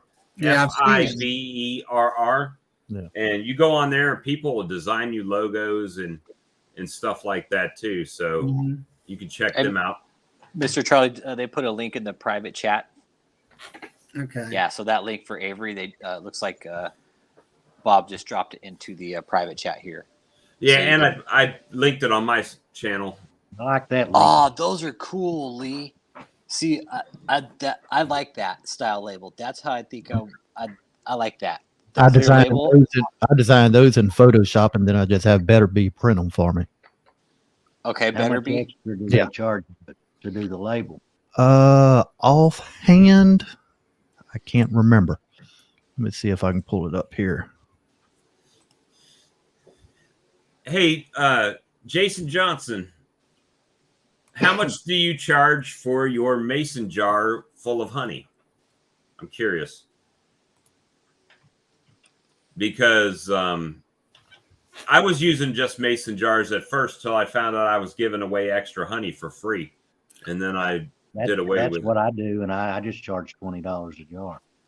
For Right. what size though? What size jar? The court. Quart jar. Oh, a quart. Okay, so a quart holds how much honey though? 24 ounces approximate weight. Wait, 24 ounces in weight. Oh, So Yes, I don't know. I've never weighed it. Oh, I think that's the pint jars that actually hold 24 ounce because it's over a pound. I sell some. I got some different ladies, a couple different ones that are buying quarts, and then some of them are buying them double quart big jugs. But what I do is I got a scale. I bought a scale off of Amazon, and I, like you say, you tear it, Yeah. and then you fill it. fill it. And I think a quart jar weighs 2 pounds and so many ounces. I forget how many. I sat down, I calculated out right down to the. Right. Yeah, I'm probably giving over the ounce. Yeah, I mean, it's just like all those bottles I showed you guys. I tear weight. I mean, they are accurate as far as the weight goes. Once like the Bear, I think is. What, like a kitchen scale? No. I went on Amazon and I Digital bought scale? a digital scale, It has, it doesn't go any more than, 20 pounds or something like. It's a very that's just Yep. like something right there, something like that you can. Like a digital kitchen scale, Yeah. it's like a heavy duty digital kitchen scale. I don't even use the heavy duty. That one there, I hold 11 pounds. Yeah, Perfect. something like Yeah. that. Yeah, I get the same thing Jerome gets, $10 a pound. Now, So- Jerome Farm is saying a quart would hold 3 pounds. Miss B Heaven is saying just slightly under 3. So I guess right around 3 pounds. Right. So a quart should be $30 if you're charging $10 a pound. And that's based on where you're at, though, right? Your Right, location yeah, might be different. I probably couldn't get that. But here's the I thing: do- if you go to a smaller one, I bet you could get $10 for a pound jar. Right. I do $9 a pound here at the market, but some of them do $8, some of them do $10. So I just kind of went in the middle. Well, I used Yeah, to with do the eight for fuel smaller. prices and everything, you ought to be doing about 12. Yeah, I was about to say it may have to go up pretty soon. Luckily, the little market's only about 2.5, 3 miles from my house.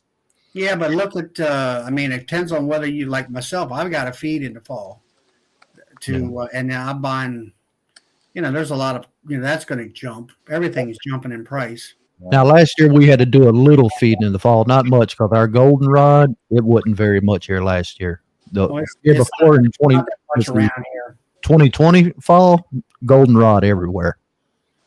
But we had so much rain last year, I think it just beat it down before it could even come up. Right. We don't really have a fall flow per se. And, like basically April, May, and June, we're done. After that, July hits, we just, forget about hunting. You Well, buy I'm- bulk feed, Charlie? I do a lot. I started out years ago and I did top high feeders and I just continue with that. And where do you get your feed? when I get my feed, my sugar, Yeah. well, that's always been a hard thing to get a hold of. And this past fall, a guy came in here, was buying some lumber, and he had a restaurant. And there's a place, there's a chain called the Restaurant Store. Now you got to be a member of it, but you It's by can get- Cisco, I think. Cisco owns that. I think a company called Cisco owns that. Yeah, maybe. I know there's one in Philadelphia and there's one in Baltimore and there's one up in Lancaster, Pennsylvania. That's where I go because it's a nice drive and worry about getting jumped. And anyway, believe you me, stay the heck out of Baltimore. And I, all the panhandlers and all that kind of stuff. It's not in the city, but it's close enough for me. And I went up there and I had one young man that I've been mentoring and he needed sugar. And I think we bought 2,000 pounds of sugar, a ton. Wow. And that was, a pallet. And 15 minutes, it's on my 3/4 ton pickup truck.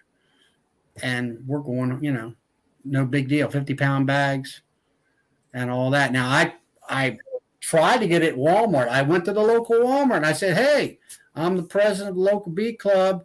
And I says, we could buy 2 or 3 tons of sugar for our members. What kind of price or just availability in big bags. And they were like, they could care less. Or they were always talking about the warehouse guy. I said, well, tell the warehouse guy to order it. But Well, here's how you fool them. You go on the website and you order it for pickup at the store. And then it gets delivered there, and then they just got to load it in your truck and you can carry it home. I tried that. I needed 300 pounds of sugar. And they sent me, and I says, I want it in 25-pound bags. And I had it in a bunch of 10-pound bags. I said, really? I don't deal with this. Now, because when I'm mixing sugar, I do 40 gallons at a clip. I've got a mixing machine that I made, and I heat it and all that stuff. And then I load it into a 40-gallon pump tank on the back of my truck, and then I go to my hives and pump it off. Randall Carter on his YouTube, he's got a pretty nice mixing setup with the barrel and stuff. Yeah, I got a honey drum. And Now, y'all making me feel country. I just use 5-gallon pails and That's quarter all I sugar. use. That's all I've been using. Well, let me tell you something. After you get to going with them 5 pound, your shoulders get to hurting after a while. Let me tell you. And it's I like, just found out a sugar plant out here where I live in Texas. yeah, There's a sugar plant not too far where I live, and I can basically go down there and get sugar water off these rail carts for probably next to nothing. For sugar dirt cheap. water, or sugar in bags. No, sugar water. Oh, really? They have some Pre-mixed. kind of like sugar Sure, plant, something like that. And I Sure. guess there's bees all over the place, too. I want to go set some swarm traps down there. And you can actually go to the office there, and the ranchers and stuff out here, they go and get the sugar water for the bees and stuff. And I could, you know, if you could find a place like that where you live, like some kind of There isn't any. I mean, Yeah. in Baltimore downtown in the city, there's Domino Sugar down there, but they're not. yeah. You know, they're not gonna deal with you. Yeah, no, this is something. This is has They, to, they don't like dealing with the little guys. yeah, Yeah, no way. You know, even like Sam's Club costs more for their sugar than it does at Walmart. See, Sam's here by our house, all they carry is the 25-pound Domino, and I think it's $13 and some change a bag. Now I can go to Walmart a half mile down the road, and they got the great value. It's $11. Yeah. But I was looking around, and I would every week, every time, ever so often, I would go to Walmart like multiple times.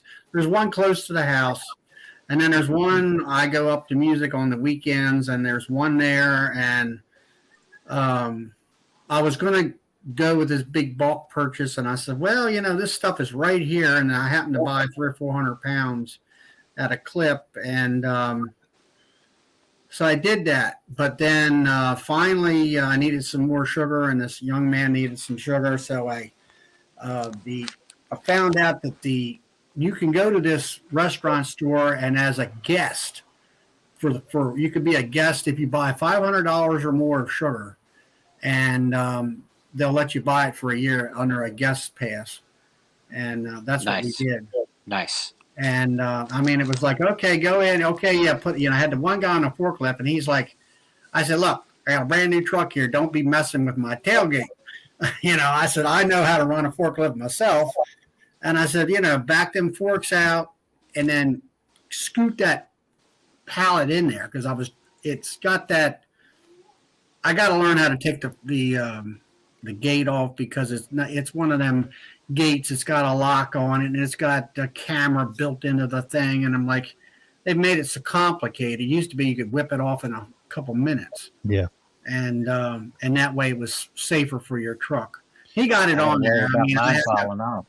I had to watch him like a hawk, because he didn't seem to grasp the situation. Charlie, you just made me think of something. You talking about going to the restaurant, little place to buy you sugar. Yeah. My girlfriend works at a cafe 3 miles down the road from here, and they go through Cisco and some other distributor. I've never even thought about asking to see what their prices are and go through the cafe to get my stuff. I think it was, I'll say 50 cents a pound. That's not bad. Okay. That's not bad. Walmart. Actually, Walmart's that's a little bit high. cheaper I if mean, you can find Walmart it. in previous years, I kept a record of it until my phone died, and 45. I think it was 46. like 38 cents for a while. But I mean, each year it kept creeping up and creeping up and creeping up, and then it was more than 50 cents everywhere else. Thanks, and- Jerome. Jerome signing off. Yeah, See you, horizontal. Jerome. Have a good night, sir. Good seeing you. Horizontal bees, I've got, let's see, right now it's like 35 hives. And then I consider myself a silenter because I make a little bit of a profit. And I normally have at least between 24 and 30 nukes. And then I have at least 10 honey hives. And then in the summertime, let's say May, June, and July, then I will have at least 20 to 30 two-frame mating boxes out there with Nice. queen cells in them. So winter time around for me, I don't have a fall flow. July and August is our dearth. Some people around here, I don't know why they do this, but it's, like Cayman Reynolds talks about, the bees going backwards.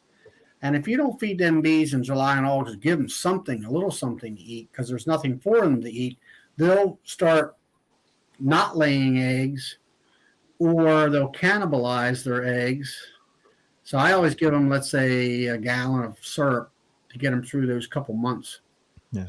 And then in the fall, I'm mixing 40-gallon batches of 2 to 1 or close to 2 to 1. And then I fill them. And,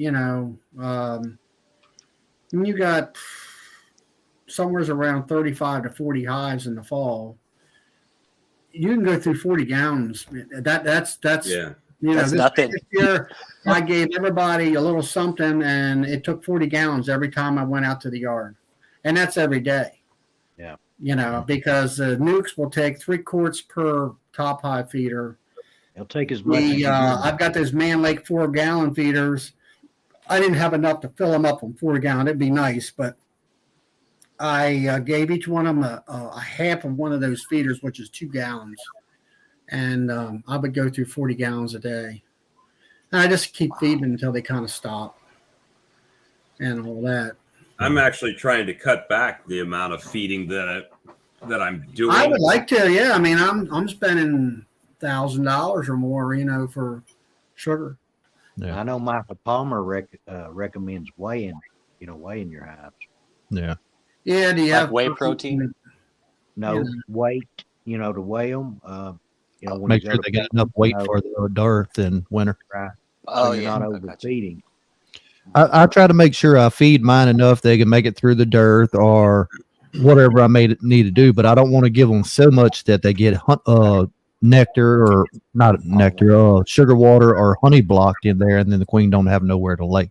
Otherwise, you'll be doing a Demarest split in the middle of the rain like Bob was last week. And getting stung in the forehead. And getting stung in the forehead. That's right. So, I'm going to tell you on here again real quick. We're multicasting to 2 different YouTube channels at the same time. So some of the chat comments ain't relaying to each channel. So I will copy them and put into the chat screen every now and then. Yeah, I'm trying to look at yours because it looks like there's a lot on Bob's. I'm on yours right now, like trying to get the questions out because it looks like horizontals there too. I've got 18 on my side. How many you got over on your side? I ain't even looked. I just got yours pulled up on my third screen. I think I've seen like 31 views on mine so far, but what's in there right now, I'm not sure. But yeah, it's so it's so geographically keeping bees is so different, right? I mean, everything is so different. That's why it's so, for me, it's so intriguing when someone says, "Well, we don't have hive beetle problems up here." Well, I understand that, but we got them here. Yeah. Got 'em. So we have to take different tactics, to try to do things. Not saying that anybody's right or wrong. It's just what's right for where you're at in your location. And I think a lot of people just kind of get in their own little zone where they're at. And, Well, it's like you're talking about feeding. I mean, I got a friend of mine. He's got, I don't know, about 30 some hives. He's a small, kind of guy like me, and he lives close to a river. He's only 20 miles away. He's a little bit more on the rural side, but in his area, he doesn't feed in the fall at all. Wow. And he actually, last year, he got 500 pounds of honey in the fall for a fall crop. And I'm like, what? how much? 500 pounds of honey off of his bees in the fall for a fall crop, along with the spring crop. I'd be moving bees. And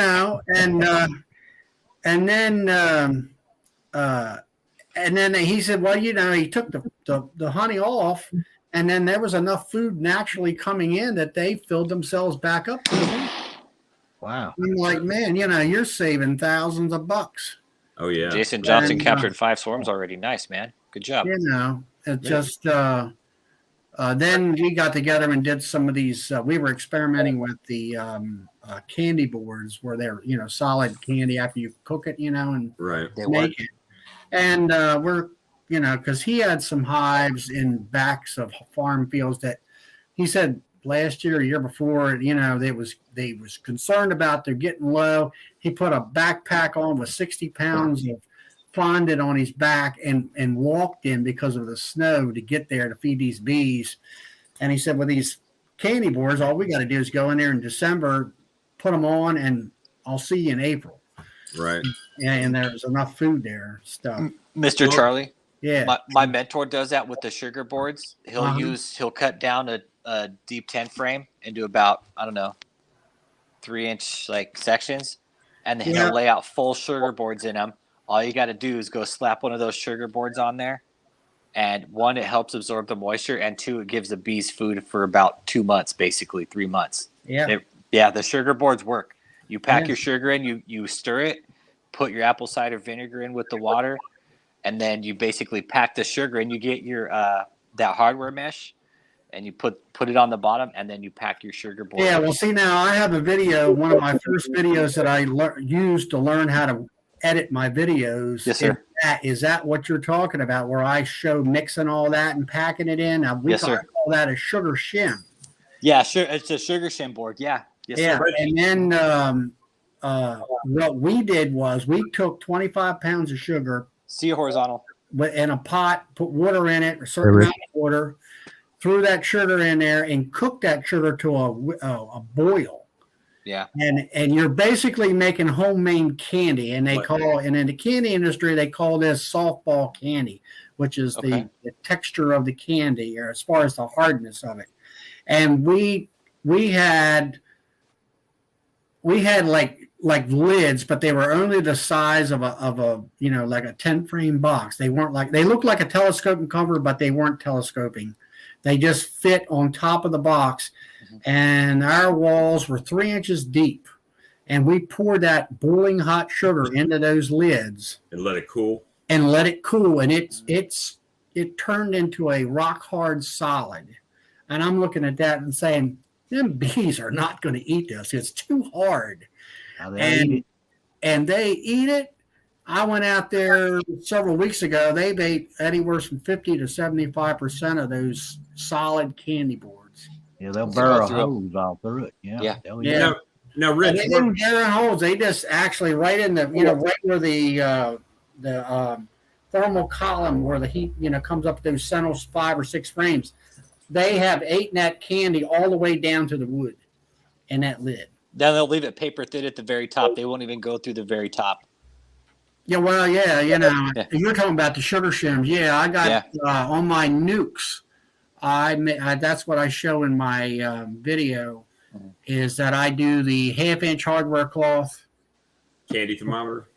Okay, yeah, and that's another thing. I need a nice one like that, because the one I had, I tried that laser gun, and it's reading the steam coming up, and Okay. and I had a cheap one that's like plastic. Well, shoot, that was worthless. Well, that wasn't plastic; it was glass, but it wasn't solid, metal like that. That's what you really need. And but anyway, I made those sugar shims. I have those on my nukes. And what I did learn with that, I did the video and I showed putting the paper in and then putting the sugar on, put the paper on the mesh, and then put the sugar in.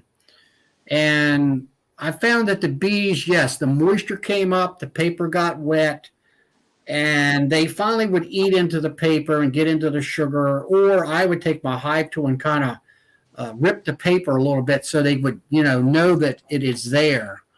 And what I found was later on that the way I make mine, I make the shim, I crown staple the mesh on hardware cloth, and then I take a board that's 3/4 of an inch thick, and I rip a 1/4 inch strip off, and then I sandwich that on top of the hardware cloth and make a spacer, basically. Oh, okay. 1/4 inch Cool. spacer between a 1/4 inch and 3/8 of an inch. Now you can put a piece of pollen patty underneath there if you want to. Ooh, okay. Okay. Or it gives what it really does, it gives it bee space. Okay. And then I said, okay, and I have a 1/4 inch board that when you're packing that sugar, you put the board on the table, you put your shim on top of that. So when you're packing, you're not pushing your wire down and reducing your bee space. It holds it up and supports it. So what I did was I put newspaper on top of that board, then put the shim on, pack that sugar on there so it wouldn't fall through. The board is pretty close to the edge, but the outer edge, maybe quarter of an inch around the edge, would be exposed where the sugar would fall down in there. And I found that when you put them on, and that's actually, I show one of them on that second video that I have where I'm checking food stores or adding food, is that your sugar is completely exposed to the bee so they can go right to it in that hardware cloth. And I like that much better. Hey, Rich, wasn't it you that was telling me your mentor basically uses a bee frame and puts candy or sugar in the frame that hangs in the colony? Yeah, so same thing. He took cardboard cloth and basically took cardboard cloth, shaped it to a frame, right? To a deep frame. Yeah. And then packed sugar on the inside. Well, that's on my video on that sugar shim. I made two different types of shims. I made one with a 1/2-inch hardware cloth, which I will have to say I like better because it supports the sugar. Yeah, That's get what it the up on smaller top squares, is better, right? I think. I use the 1/2-inch squares. Okay. That way the bees can go up in there. Okay, 1/2 inch. And okay. 1/2 inch. And not 1/8 and not quarter. It's half. Half is the one that you can find in most hardware stores. Okay. And I like that because it supports the sugar, and it supports it on the hive too, so you can actually raise it up and whatever. Then I made an experiment where I took just your basic shim, and I put it on a piece of chloroplast, and I packed. You got your wet sugar. It's kind of like sand, wet sand. You pack it down in there. And I seen this on Better Bee where they would make sugar bricks this way, use it as a form. That's how I did it.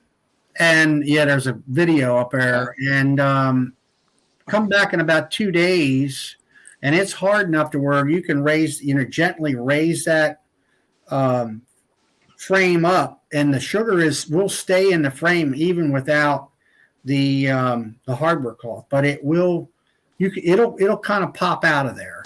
Okay. And I put one of those on for experimentation to see how it worked. And the longer, of course, it stayed on the hive, the harder the sugar came, and it would stabilize in that frame. It wouldn't fall down on the bees. But I still like the shim. I just took little like the little cake pans, and I Yeah, you can do that too. moistened the sugar up and pressed it in there and stacked them all up and just let them dry. And then I just had a bunch of blocks. I just put I thought about doing that, and I'm thinking, okay, where can I buy or get these little pans or something like that?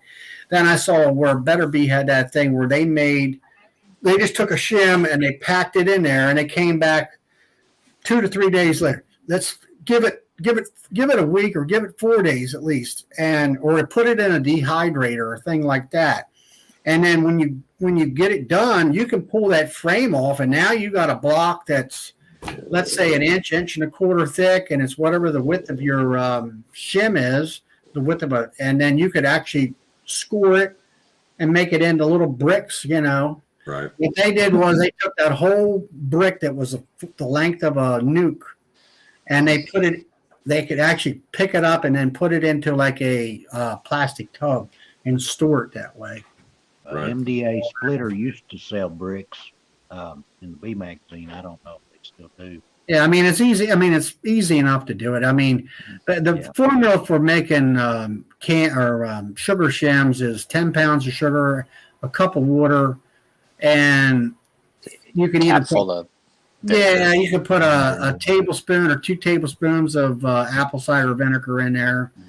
Or what I did was an eighth of a cup. I took the cup measure and just poured the apple cider vinegar in that, and as long as it's around an eighth of a cup, is the same. It equals 2 tablespoons. Oh, okay. Jeff Thomas says he uses 8-inch pie pans for $1 at Walmart for a pack of 3. Nice. Okay. Good. Okay. I go any route with it. I was thinking about all those different things, and I'm like, well, wait a minute. I'm in the lumber business. Why spend the money? Just Right. make a A shim. Any size frame you want. You know, Right, it's out of wood, you know, yeah, and just makes pack it the a lot. sugar in there and let it dry. And I had some people tell me just put it on a sheet cake pan, put it inside of a oven, and if it's got a light in there, or like that hot box, you got nice heat right there. Stick that sucker in there in 24 hours. I guarantee it's going to be hard. Double Well, use out of your equipment. I did some in the oven Use out of this your year. warmer. I did some in the oven with the method that I did. You know, I put it in the pan and put them in the oven. And what happened was, like you were saying, with the crystallization and how it basically liquefied, it became like a jelly. Oh, yeah. And yeah, it didn't work as well as just letting it air No, dry. that's not good at all. So No, it eventually did harden Yeah. up, but it was Yeah, and I just- mean, as I explained in my video, you want it when you get the 1 cup of water and the 1/8 inch a cup of the apple cider, and then you mix. I take a really heavy duty corded drill, and I have the paint stir on the end, steel paint stir. I go up and down, and that really mixes it up good. It don't take much time to do it. And then when you get there, take a handful of that stuff, and it's going to be moist still. It's not going to be, you don't want it liquefied or make a anything. snowball. But you want to pack it in there like a snowball stand and hold it in your hand. And if it stays in that little ball or whatever you want, that's perfect moisture content. Yeah. And all. Now, Billy Davis has a video up. I think it's from Parks Towers. Yeah. Yeah, I knew Billy. He was a that. good guy. Yeah. He was the I guess the guy that started the Sustainable Bee program over there in Virginia. I went over there for several years. I actually helped him make sugar shims. That's how I kind of knew how to do it. Okay. And by through Billy's group, and that was just an old dairy barn is what that was, and we would make sure. But he was pretty slick. You went over there and you paid to go over there to learn how to do that, and then what they did was you had 25 people there, and they had all these nukes because they were, working and making nukes and trying to develop queens and stuff. So they got you all to do the work, and you paid them to do the work, and all that. I'm like, Well, I think Don the Fat Bee Man uses that same kind yeah, of. he does use that technique, and it really, I mean, even with Don down there, if you're starting out, he can teach you a lot. Oh yeah. There's a lot of things that he can teach you. I mean, especially in the commercial end of it and all that, the way he does it. But the big thing that people have to realize is like you said, it depends your location. What Don can do, I can't do. Right. It's like if you're down in Georgia or wherever, like Bruce's Bees, I mean, it's 80 degrees down there right now. And they started, all these commercial guys have started grafting. They always graft on Valentine's Day. Valentine's Day. Yeah. Valentine's Day. That's it. Yeah. And that's what you have to understand. It's like here, I mean, Saturday we had 2 inches of snow. Last Monday it was 70 degrees, and then it deteriorated throughout the week. Yeah. Today's what, Tuesday? All right. Today we got up to about 65 degrees during the day, which that's going to be pretty much the average temperature during the day all through this week. And I believe Friday is supposed to be 70. So we're doing, we're kind of getting out of the transitional period of March and getting into the spring-like weather. Right. So We'll still have a couple more But- cold snaps. probably, I don't know. Where are you? Are you in Houston or Kentucky, yeah. Kentucky? Yeah. Okay. Really shows the different microclimates, like how everybody's. Right. It really does. Everybody's going to experience different times of the year at different times of the year. And like me and Rich time is honey. I mean, we're pretty much the same latitude. He's Texas, I'm Louisiana, but just the hour east or west difference. I mean, we're a couple of days apart as far as weather. Are you getting any blooms yet, Lee? We got a lot of bitterweed up Okay. around here right now. A lot. We have absolutely nothing. The algerita is the only one that's blooming right now. That's it. We got the bitterweed, and we got, I wouldn't say a whole lot, but we got a bit of white clover right now, too.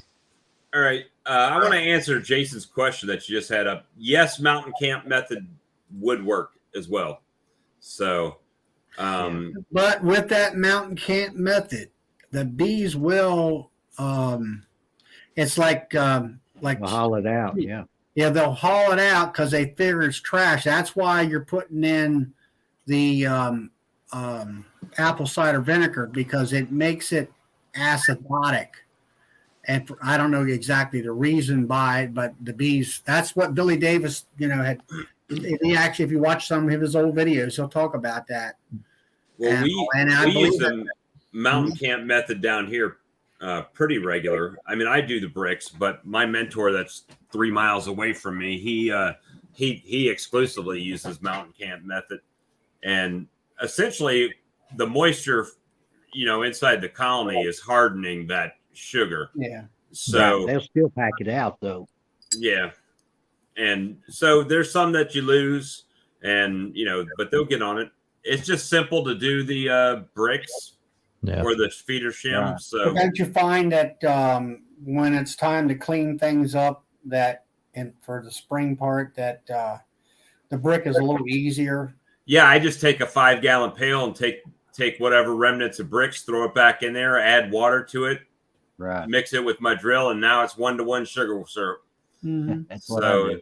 I don't Where waste the, it. where the mountain camp gets a little bit trashy, I guess. I mean, it falls through the hive and whatever. Yeah, and they pull the paper out through the front of the colony, which puts it all on the ground. Which you guys see my videos, I got junk all over the ground anyway. But it's Well, that's like the pollen patties. I always try to pull one of those papers off and then put that towards the bees so they can grab it. But I mean, it's like this year. I mean, now the maples. Let's see, what was it? Monday, I went up here close by, and I was looking at some of the trees, and certain maple trees are popping. The bloom has popped on them. So I think my bees, they were flying today, and they were. You didn't see them hanging around. They were on a mission. So I think they were grabbing pollen. I didn't have time to really get down and do a lot of observation. Yeah. The And last snowstorm really hurt our maple. Knocked a lot of the blooms off. And my Yeah. bees are not. now, how much you got? Quite a bit of snow, didn't you? Not, you get- not really. I mean, No? it covered everything, but it hurt our maple. Yeah. Yeah, we started getting our maple down here in Louisiana. I mean, early to mid February, we'll start getting small little buds coming out on them. Like I said, the majority of what they're bringing in right now is just a bitter weed. Well, we got the blooms. It just the snowstorm knocked them off the trees, so now Knocked them off early. got to bloom again. The ones. Now that I got got some. stuff Yeah, on I them. got some maples that are just starting to bud, and then there's other maples here that actually the bud is popped open. And I don't know whether I'm waiting on the that. snowstorm didn't take them off the tree. They're still there because I'll see them Monday. Well, I did a video and showed the blooms all over the ground. Where yeah, I've got some of that knocked them happening off. here from the rain Yeah. We'll do it too. Yeah. and the cold temperatures when it dropped down this week. But Right. the and then I had a bunch pop open after it warmed back up again. So it'll be interesting to see. Houston, was it me and you that were talking earlier saying this season it's like when it pops it's going to be like really fast and like furious Right. like Yeah, when I it believe so. happens. Well, Like this season, the fact that the weather's been so erratic the last year, and the last couple years we've had this happen like 2 years ago, and it really just messed everything up. I mean, honey production, they couldn't, because every time it would start warming up, then it would get cold again, or it would rain for 2 weeks straight, or just something dumb. Yeah, messing They're everything building up. on, nothing from. They got to build up on the bloom instead of being built up for the bloom. yeah. But Wow. let me see. See if there's questions here. We got a mini hive try. We got that. Dennis. Let me see. And we got two different chats going. I don't know, misbehaving. I don't know if I know Greg went to Bob Benny's. I don't know if he went to Don the Fat Bee Man or not. What's that? Don or Greg? Greg, yeah. She said, didn't Greg at Nature's Image get started from Don? Yeah, he did. did? I was going to talk to him about that at Hive Life, but he was so Busy. he was just encompassed with beekeepers all around him all the time. He never had a chance hardly to go eat, I don't think. But it seems to me from just observation, he used to be Don's moderator, I guess you would call it, when Don wouldn't be there or Right. and help him like that. And I don't see him down there. It's like everything else. You graduate. Yeah. He's done. I think he was making deliveries and different stuff. Yeah, he's going. I presume he's getting these bees down there from Don, and he's bringing up at least a couple truckloads of Yeah, he's going package getting ready bees to up make to a run. Ohio. I'm not really sure. I mean, I know he does that. Whether he gets them there, I'm not sure. But I think from what I've listened to on the YouTube or videos and stuff in the stream team, he is. I think he's working on becoming a bee supplier, bees and woodenware and things of that nature. He has moved to a new. Well, he's got. I know he's doing nukes and queens. Yeah, he's doing that, but he moved. He was at his set up a original new farm, and now he's bought a newer place, a bigger place that has an actual, I'll say, a cow barn or whatever on it. And I think he's turning that into more of a local retail sales type of thing. He made mention in a way where you buy a nuke from him, well, he'll want to sell you the 10-frame hive and whatever to go along with that, and anything else you need. Kind of a one-stop shop, which is great, for the area. Yeah, I need to do that down here. Yeah, I was thinking about that. That's the good thing about the community, where there's holes, anybody could fill that. Yeah. Yeah, well, like I said, the one friend of mine's a packer. He's also a Man Lake dealer, and I stopped by yesterday, and prices are just skyrocketing, and the corporations are squeezing the little guys out of it. They don't want them anymore. They want you to go directly to the big corporate store, and they want to reap all the big profits. Yeah. Well, not only that, but beekeeping is such as industry specific that they, can charge whatever they want, unless you got the workshop to make everything, you're really kind of. I have a shop, and I mean, Yeah. I could probably make everything except for maybe the handholds and stuff. Yeah. And I look at that box, and for what they, I won't say right now, but I'll say, let's say 5 years ago, and I'm looking at the box and what they charge for it. And I'm looking at all that, and I'm like, you know what? I don't see how you can buy it cheaper than you can fool with it. It's like people want to make their own frames for what? $1? Yeah. At the time you can buy all the parts for so many cents a piece. Yeah. About that, they buying in such quantity with the lumber. I mean, just individual, it'd be hard to do. One thing I was thinking about as far as like different beekeepers trying to build stuff, Mr. Ed, he's down there at the Abbey, and they got the wood shop building caskets and everything else. I was just curious if it would be good for the Abbey, maybe if they started designing woodenware and selling. I don't know. I mean, they've definitely got the equipment down there, the CNC routers and all that kind of stuff. And he could probably utilize maybe some of the scrap. Yeah. On small thin pieces and that kind of a thing. But I don't know. So you're saying it's cheaper to buy it? It's cheaper to buy it now, or it's cheaper to make it I don't yourself? know. I mean, prices are. I mean, like last year, I seen some stuff that Man Lake was. They had a hard time getting boxes. Everybody was having a hard time getting anything. Yeah. And they were putting out some real. Story. About to say lumber prices just went up so much last year for that little time I period. mean, I'm buying in lumber myself. I just got a truckload in today, or a partial truckload, and I bought it because my broker said, the next truckload that's coming in is going to be, I don't know how much it's going to go up, but it's going to go up again. And I'm like, all right, well, put me on an extra bundle of 8-foot material, Like that's how much lumber's fluctuating right now from day to day. You don't know what it's going to be the next day. Well, and the fuel I mean, costs. I've had Wow. what Yeah. was it? I had some pine lumber that it went up, I'll say 20 cents or maybe a quarter a board foot. There you go. Nicely. That's nice. Miss B, And then this 2 year. weeks later, it went up another 5 cents a board foot. And I'm like, guys, come on, it's like, and then, like I say, I bought this stuff I got in, and he said, you might as well get it now. And he said the next load that they get in, their tractor and trailer load that they get in, it's going to go up again. So I don't know where it's stopping. I know as far as wood prices last year, I mean, like my hive stands, I use cinder blocks and then 4x4s. Mm-hmm. And the first time I went and bought some 4x4s, $15, $16, I believe, for 4x4 by 12 foot. Right. The next time I went, it was $30 for the same board. I mean, it's virtually double the price. Yeah. Yeah. I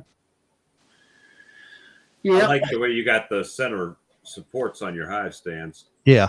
I figured, 12 foot long, you're going to get quite a bit of wood in the middle.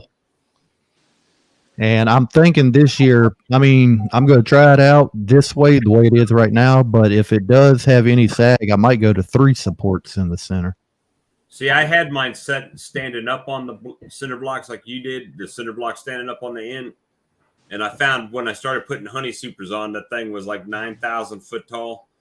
So I ended up just laying they were starting to lean and stuff. So I just set them, set them flat. And Yeah, that's what I finally come up with, where my nukes are up on 12-inch block or whatever it is. Similar to that, I just made a frame and all that. But then, like my honey hives, like you say, you don't want to be up on a step ladder trying to put supers on or taking them off. And I took cap blocks. They're like 3.5 inches thick. I think they are 8 inches wide. And instead of using cinder blocks, I use them, which drop the frame that the hive set on almost a foot, which just makes things so much easier and all that. all right. Well, we've been going for 2.5 hours. How long y'all planning to go tonight? We can't be out too late, but all right. I got some tech questions, especially Bob.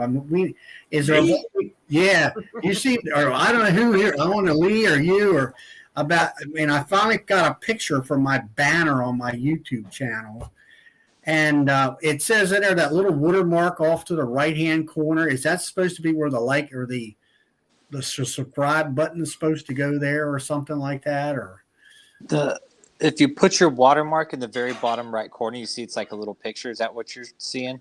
Yeah, well, I don't know. I haven't done anything there, and I don't know what to do with it. That's my question. Oh, so like on When you go into your branding area, Okay. and you put in the banner. Well, I finally found a picture of my mating boxes that I made. I made them myself, and that fit in it really nice. And it says something about branding. Well, on my videos, I would like all these other guys you see out there, at the end of the video, it says, please, like, share, and subscribe. they got to like and subscribe, and they got like a arrow pushing the button or something animated. And I'm using Filmora 11, and they've got some stock things, but I'm like, okay, how do you do this? How do you put this? I don't have any of that stuff. I don't have any clue either. If you go into your channel and then go under customized channel, you'll have three options: layout, branding, and basic info. Well, the branding is where this here watermark thing they keep talking about. It has to be a certain square size. Yeah, 150 by 150. But I'm like, what am I supposed to put there? I guess what I'm saying is it's supposed to put a subscribe button. It looks like a subscribe button. Because Generally, your brand. that Oh, it sorry. would be like your little logo or something like that. Oh, okay. All right, Yeah, that's- it's like you yeah. can hardly see your logo. Like if you go back and watch your video, Mr. Charlie, like Yeah. you'll hardly see that. That's just your brand. That's like basically branding that video as yours. Oh, Yeah, that. mine's just got a little arrow that says subscribe Yeah, on it. I've seen that arrow, and then I clicked on it. Doesn't that bring up the subscribe thing on your thing, Bob? I don't know if it does. To be honest, Oh, with you you, I mean think like when it's the just, video plays? On Bob's, if you hover over the little arrow, it pops up the little subscribe button. Yeah. How did you get it to do that? That's So- my question. Whenever you put that watermark into the YouTube branding area where you upload your picture, Yeah. video, somebody hovers their mouse over whatever image you have there, whether it's the subscribe arrow, your brand logo, it'll automatically pop up. Very cool. Oh, see, it doesn't explain it that way, and it's like here in the late since I was on the channel here Saturday night, yeah.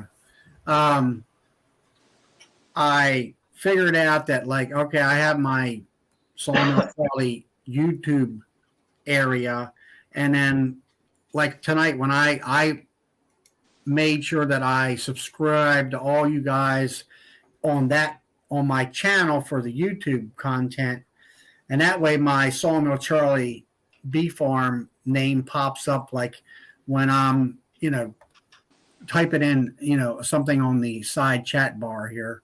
Yeah. On the side, I figured that out. And it's just like tonight I got on a Zoom program, this local guy was talking, and I always wondered how these people put these pictures up there. Well, I went into Zoom and figured out that I took my picture with my queen bar on there, put that on there, and then I just changed it to Sawmill Charlie's Bee Farm in order to better advertise myself. Hey, Charlie, what's your schedule like tomorrow? You busy all day? During the daytime, yeah, I work during the day. Okay. Or who's talking? Bob. Okay. All right. So tomorrow's my day off. So if it's a reasonable time, because I got to get up so early in the morning, we could do a Zoom or something, and I could show you some things on how to, add some clips and stuff together if you want to do that. Hey, Bob, can I tune in with you on that? Yeah, I don't care. I would like to, because that'd be cool. I'm not familiar with that side of it. What time do you go to bed to get, do you go to bed in the evenings or?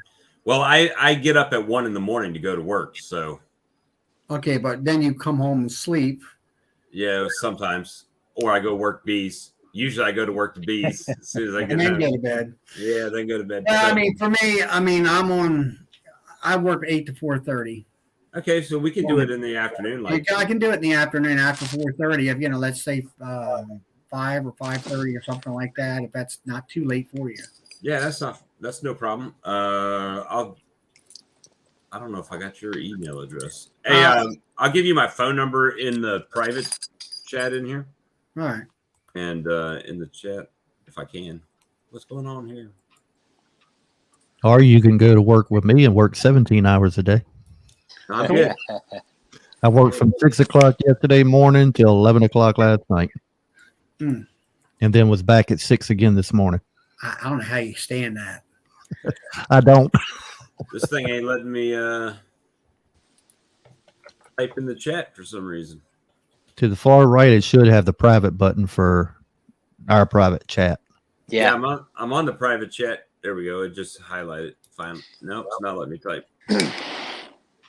Oh, no. You want me to put your email address in there for you, Tui? You can put my email and phone number in there. Be fine. Yeah. So if you guys want to, I'm not the best at it, but Well, anything helps. I'm taking little baby steps in order to kind of dress my channel up and things like that, and all that kind of stuff. Well, yeah. I mean, it's just a learning curve, right? It is. I mean, it's just like with my Filmora, I made a. Let's see. Let's see. So you're using Filmora, and I'm using DaVinci Resolve.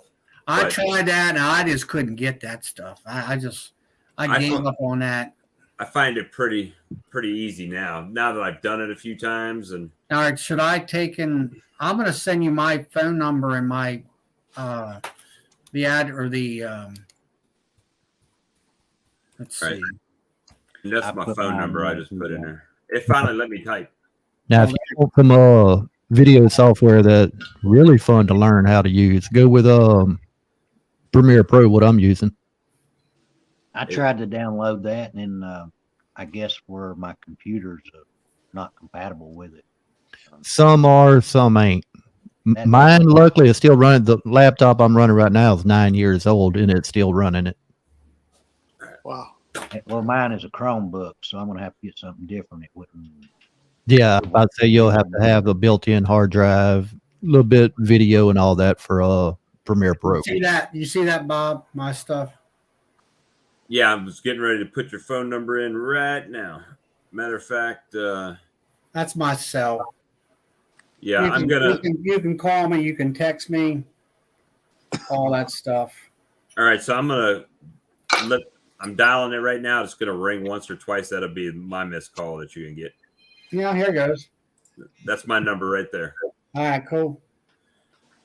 I got you. I wrote it down. Let me step out for just a sec. I got an emergency phone call. Hardly. Oh, going back to work. That's where Got he's the tap. going. Just what's he do for a living? He's a crane operator. Really? Okay. Charlie, what's your last name? Thomas. Thomas. Got you saved in the phone. And Right. I see Houston there, so I'm gonna give him the same ring in. Now, Rich is who? Mine's Time in is the, honey. Private Yeah. chat. Time is honey. Thomas Honey. Okay. Yes, sir. Yes, sir. I heard that. That's me calling you, Houston. All right, so now I can save you. So we're Who trading done your contacts. logo, Time? Rich, Time and Yeah, Penny, yep. who done? Yeah, who done yours? Your logo there with the bee and the Time is Honey. Oh, family member did that up for me. Yeah, that was my birthday present. They kind of rebranded the whole channel beekeeping thing for me. I didn't know what I was going to call my beekeeping channel, and they had a friend who did a design, and they pretty much designed my logo for me, and that was the design they came up with. Yeah, I'm very happy with it. Yeah, I'm really happy with it. Everybody seems to dig the name, you know. Time is Honey. Yeah, and it really is. It's kind of a patience game. It's a hurry up and wait game. It's a time game. Yeah. The bees are going to do what they want game kind of thing, and we have no control over that, and we really are on their time. We're on nobody else's time but theirs. They're gonna let us know when they're ready. We're waiting for those signs, and yeah. we just Yeah, have to be ready when they're ready. Oh, I know what I wanted to talk to you about, Bob. Is I looked at that. What's it called? TubeBuddy or something like that? TubeBuddy or vidIQ. No, TubeBuddy, I guess is what it was. Yep. And now it says here, TubeBuddy says sign in required. Click here, and all that stuff. So do you just go in there and sign up? It Yeah, you just go in there and register for it, and it'll ask you some questions about your channel. You register or you sign in with your YouTube information, and it basically will track your statistics on your YouTube channel. And when you go to upload a video, it'll give you a bunch of suggested stuff to do to increase views and whatnot. Yeah, well, see, now you say when you're uploading, see on mine with Filmora, you just say upload to YouTube, and Filmora is connected right to YouTube. Well, But- DaVinci but- Resolve, you can do that too, but I always save that file because if something glitches and it don't get uploaded, I have the file. Plus, I can go back and use that file, that video file, into my next video if I want to take clips out of it or something. See, that's the kind of information that Like the little intro when you watch the beginning of my video and it's just the beehives in the sun with the bees flying around with little background music. I can reuse that over and over and over again. Yeah, without I having to took remake it. Mike Barry. He uses Filmora, and actually, I found the intro that he does. Now, I don't know how he got it to colorize it, but I basically made up the same intro because that's all I could figure. And I finally learned that like you said, you save it as an MP4 file Mhm. to an external hard drive is what I'm using. And then you can, they don't tell you that you can. I figured once it's saved, I didn't understand that you could just drag it back into the program and put it on the timeline, and voila, it's there. Yep.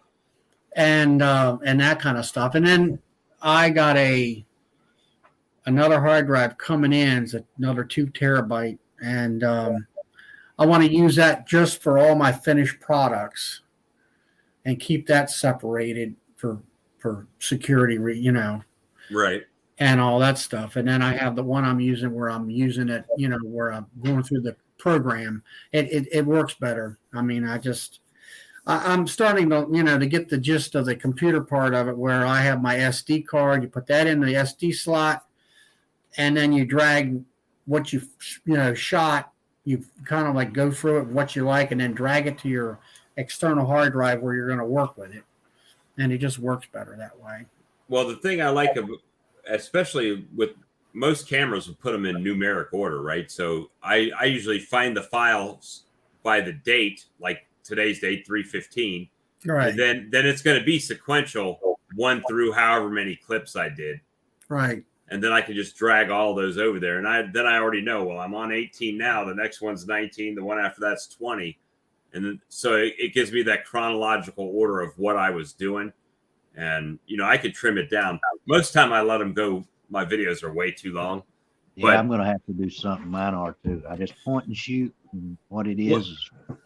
Well, it No way to depends. I kind of went from, like, I've got 2 different kinds of videos really going on now. So I've got the one video where I'm doing like the peppermint patties, where I'm making the peppermint pollen patties, Yeah. right? Yeah. And that's almost a how-to video, but so that's very chronologic and it's shorter. But if I'm going through a colony and messing around the bee yard, I let it go because I'm doing a premiere on that video. And when I'm doing that video, I get to interact with beekeepers in the chat, right? Because they're watching the video or at least hanging Yeah, out that's with me and cool. talking. I was wondering how you done that. So that actually, as far as YouTube, I mean, I'm not making any money on you. When I say not making any money, if I make $20 a month on YouTube, that's $20, but that's Right. not really any money. You know what I mean? No, But more of a community. Yeah. But the thing is that it does help grow the channel because even these lives, because there's a lot of people chatting and talking and lots of watch time, happening with the video. Right. So A lot that of helps it interaction. out. And that happens on the premiere. So this live chat that's going on now, when you do a premiere of a video, that live chat starts when the premiere starts. So if you're going to be home you might be done with your video at noon, lunchtime, but you set it after dinner, 6, 7 o'clock when you're done eating dinner or whatever, and you've got for the time premiere, to yeah. start to premiere, then it'll broadcast on your channel at that time. So you sit in front of your computer and watch the video with everybody else that tunes in to watch it, and then you can converse with them in the chat. That's I'm having technical difficulty now. I'm trying to put Rich's channel in the chat, and it ain't wanting to come up. I think that might have something to do with his security settings on his YouTube, because I've had that problem on his channel as well. So anyway, like I say, it's just like I was fooling around with Zoom tonight, and I finally figured out the things that I wanted to do. And then I finally got a picture that fit in the little block that they give you on YouTube for your channel, for your branding. And it just seemed like the different photos that I really wanted to put in, like the photo of my hives down on an angle like that. Well, it just will not fit in that. Yeah, and the parameters. But you don't even have to really use that. What I did was I had these photographed. It was a really nice straight on close shot of my 2-frame mating nukes that I had. And it's a nice, pretty picture as far as greenery and stuff like that. And so I put that on there, and it looks nice, Yes. So there's a lot of little things you can do. I mean, I use PowerPoint a lot, believe it or not, because you can remove backgrounds of pictures and stuff like that. Like my little clip art and stuff that I use sometimes. Like when I did my sugar brick video, I had an igloo with a cartoon bee with a. You remember the old like hobos used to have the stick with the bag on the back? Yeah. And the bee was walking away from the igloo with the bag on there, and it was something. I just put text in there how to make the easiest sugar bricks or something like that. But I made that photo in PowerPoint, just a slide. PowerPoint. Okay. And just saved the slide as a picture. So if you can drag and drop and layer stuff on PowerPoint, you can make that clip art pretty easy. Yeah, I'll have to. I got PowerPoint, I just never fooled with it. So, but I mean, it's not as advanced as Lee's super computer, Adobe. But I could tell by your email address you've been in computers for a while, Charlie, with AOL. I've seen. Yeah, I started in AOL back when you went and you did a monthly on how much you used it. Yeah. I remember the first time I got AOL, you put the little disc in, and it was just AOL. You had to download another program in AOL to actually get to the internet. Well, no, I didn't have that I remember. I had CompuServe and Netscape. I remember Netscape. I'm going to tell you how this was. Sears and Roebuck used to sell Packard Bell computers. And a buddy of mine would go into Sears. And you remember with AOL, you got a 30-day trial. Mm-hmm. Yeah, the little card or whatever it was. He was like the first hacker I knew of. He would go into Sears and on CompuServe, and he would sign up he would go into Sears to their computer section, and he would sign up a secondary account on the Sears demo account. And as long as Sears didn't catch it, he had free CompuServe internet. And then the funny part was when they shut it off, he would just go back into Sears. And he would always use Vito Corleone from The Godfather. That was his login. So every time he'd go, he'd be Corleone Godfather. The Godfather. Yeah, I was switching over to a Gmail account. I have a Gmail account, and the problem I found is that I couldn't find my emails. It's like if I, read one, and then it would disappear, and I was like, "Where did it go to?" And I get so much junk mail on my Gmail now.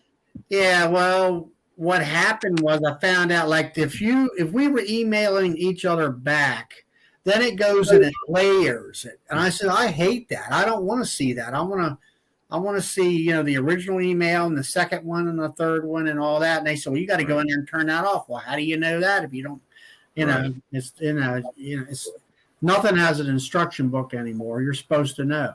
Yeah. Right. It's like some of them, whenever you click on it, it'll have the email, but it might have like the number 5 with it. And it'll be all the emails combined into one thing instead of each. It sounds like a good idea, but on the other hand, if you don't know that, Right. it's like, okay, so that's what I started going back and bringing my accounts. There are certain emails that I have on certain things back to AOL where I can find it. And and that kind of stuff. But I'm going to tell my age with computers. When I had my first computer, I had a cassette tape drive to record the program on cassette, a little old cassette. Dang. And it's funny because it sounded just like a dial-up modem. It sounded exactly the same. You just were recording that sound, and then it would play it back to the computer and tell it what to do. 28.8. Yeah. No. Oh, hell, that was good. I had 9,600. Yeah. We right on the end of the telephone company's line where we're located. I could call 40, 50 miles to the south, and it wasn't long distance, but I couldn't call a half a mile to the north. And then you'd be playing a game or something or logged in, and somebody in the bedroom would pick up the phone and it would disconnect you. Yeah. You have to start it all over again. Right. well, like I got like about 16 gigs of RAM in this computer of mine, and it seems to be doing okay. But how much? I mean, when you get in all this video editing and stuff, I mean, what kind of? I'm using 16 gigs myself right now. My bottleneck is the processor in this computer. It's only a dual core. Oh, wow. Really? Oh, yeah. For a 15-minute video, it takes me about 45 minutes to edit or to render it out to the final product. Really? But once I go to upload to the internet, 38 seconds to upload a 15-minute video. I've got I think it's 16 cores. You got the i9? No, I've got the AMD. Oh, that's right. You got the Ryzen. Yeah, I got the Ryzen, and I've got 32 gigs of RAM. I've got the 980 Evo, which is like the fastest M.2 hard drive in this. But I just built this computer. Yeah. So I got the i7. I think it's quad. I'm not sure. I i7, they had different generations, but a lot of them's the 8-core, I believe. Yeah, mine's an i7, I think it is, and it's. I mean, the computer does pretty good. Sometimes it gets a little bit oddball sluggish about it, but I will have to say, once I started, like I said, taking the SD card, put it in that slot, and then run everything onto that terabyte hard drive, which is solid state. That right. You can tell when you hit the button saying, "Hey, save it," it goes, it's done. So you got the terabyte like you got an M.2 drive, or you just have like the removable type of drive? It's removable. Okay. It's right there. Yeah. Just I've got one of those. But the only thing I don't like about the internal M.2 is there's not that big, right? I mean, they don't hold that much. Mm-hmm. And everything wants to save to C drive, which is your M.2 drive, which is just a little strip, right? A little square strip that plugs into your motherboard. But it's It's Greek to me. I don't know anything about it. I don't know. I had a hard drive crash on this computer here several months ago, and I could have put a solid state in, and I could, went back to the original IED, I guess you'd call it. And I don't know. I mean, there's pros and cons. The solid state is hard to recapture information, but also a solid state, I don't think. Well, I use the solid state for like all my processing stuff, but I use regular SSD drives like that for my storage, right? So for video files and stuff like that, I've got a 4 terabyte drive in there, and then I've got 32 terabytes of hard drive space sitting around here in the house. See, like my main hard drive is the solid state, and then I have a separate solid state for my scratch disk for Adobe Premiere. It acts as like a kind of like RAM, and that's another 512 or 256 gig, kind of as a RAM system. Mm-hmm. Then once everything's done, I render it out and send it to a standard hard drive for storage. Do you have something special for that mic system that you're using, Lee? I just got a 8-channel soundboard. Hey, I've got to ask you, not that it's any of my business, how much did that soundboard set you back? I think it was like 180. Oh, that's not bad at all. It ain't bad at all, and it plugs in USB straight to my computer. So thought I about getting one of put all those. my mics and all in, and it runs everything to the computer for me. I thought about getting one of those little the pads with the punch button that program, but yeah. Yeah, what's all that for? I mean, as far and I see you got some buttons there and all. My mute buttons, depending on what I'm doing, I got multiple mics on booms here. If I'm doing a voiceover on some of my videos, and this one I just got in today, so I was wanting to try it out tonight. What is that, a Sounds road mic good. or what is that? Clear. It's Shure, Sure. SHURE. Yeah. Yeah, they've been around forever. Yep. That's why I wanted to try them out. They one of the better brands as far as I guess podcasting, live streams. Yeah, I mean, in the music area where the bluegrass and stuff like that, it used to be the old SM58s. Yeah. Sure. You know, they were like, 57s for your I- back cabin. I got a PG 58 over in my cabinet over there, which is I guess PG is supposed to stand for performance grade. See, now, like if I reach over here, I got a separate boom on this side that I had been using. right. But you know what? I don't use any of those mics for my video. I just use the GoPro, the GoPro mic. Yeah. With it. Well, And that's what I started out doing, but now I use the Zoom H1N, and then I have a lapel mic coming off of it onto my shirt. That way I have one audio system record, no matter if I'm using one video camera or 4 video cameras. All the audio stays the same. that's Oh, So I fine. then mean, you keep then you earbuds. converge it on the when you edit. Is that, Yeah. is that Yeah. right? Sync all the audio to the existing video. See, what I end up doing is, if I'm doing the dual GoPro, I've got one GoPro right on my face on the chest, so people can see the frames when I'm manipulating them, and then so that's the audio I typically use because it's closer to my mic and it comes in loud, and I just mute the other video in my editing software. So Yeah. So that's your B-roll. yeah, but it comes tricky when you're going between footage. You know, you have to cut, and there's a little bit of extra stuff to do. But Yeah, you got to make sure they're lined back up, because if you cut one video but not the other one, then your audio is not matching what you're doing. which is why the first dual GoPro video I did, when I was doing the intro, you could not hear me speaking. It was until I went to the dual GoPro. It's because when I was editing, I was like, oh, well, I'll just use this video. But I forgot that the first part of the video was on that other audio line. So Smash when I- that like button. yeah, Sorry, I'll do it. so when I was doing the editing, I watched the video and it sounded perfect, right? But then when I got to doing the clips, I'm like, well, I could just switch to the other audio, and I switched to the other audio. But unbeknownst to me, I had muted the first part of the video, so when I rendered it, the first part of the video didn't have any sound. So that's trial and error. Yeah, I got the GoPro 9. I got one camera for now.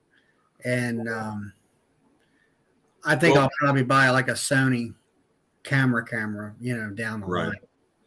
Well, I had with the GoPro, I found that either I had it on a tripod and I had my hands full working bees, so people couldn't see what I was seeing.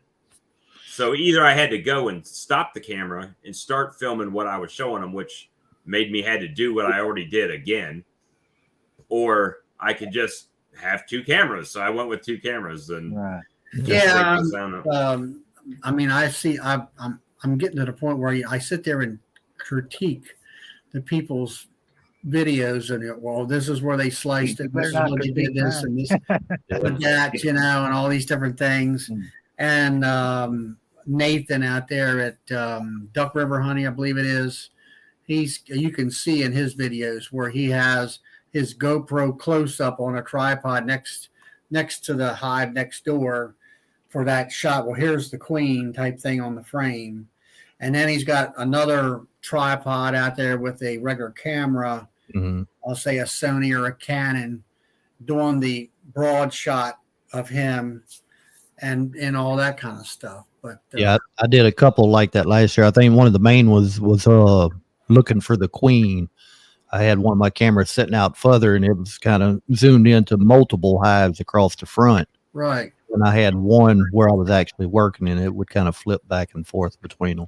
But that's where you put the different roles, and then, you know, what you have to sit there and say, well, here's the queen, and right then, right there is where you're going to put that B-roll close up in. Yeah. And then you have to, you know, it's a little more tweaking. Yeah. Do all that kind of stuff. So far, what I've done is, I did that second video where I started out with an intro clip, and then I said, okay, we're going to get into the next hive. So then I set the thing up on a small tripod and, you know, shot it down. All you see is my hands and I'm talking, and I go through the hive, and then I shut the thing off there, go to the next hive, and start to film. Each hive is a cut that I do on up close. But I asked Brian about it, and he said, well, he'd like to see my face more often. I'm like, well, that's kind of hard to do, you know, when I don't want to, you know, do a shot where I'm just talking for a couple seconds and then back down into the hive. Hey, can you add that to the screen, Lee, that I just shared? Let me get back to it.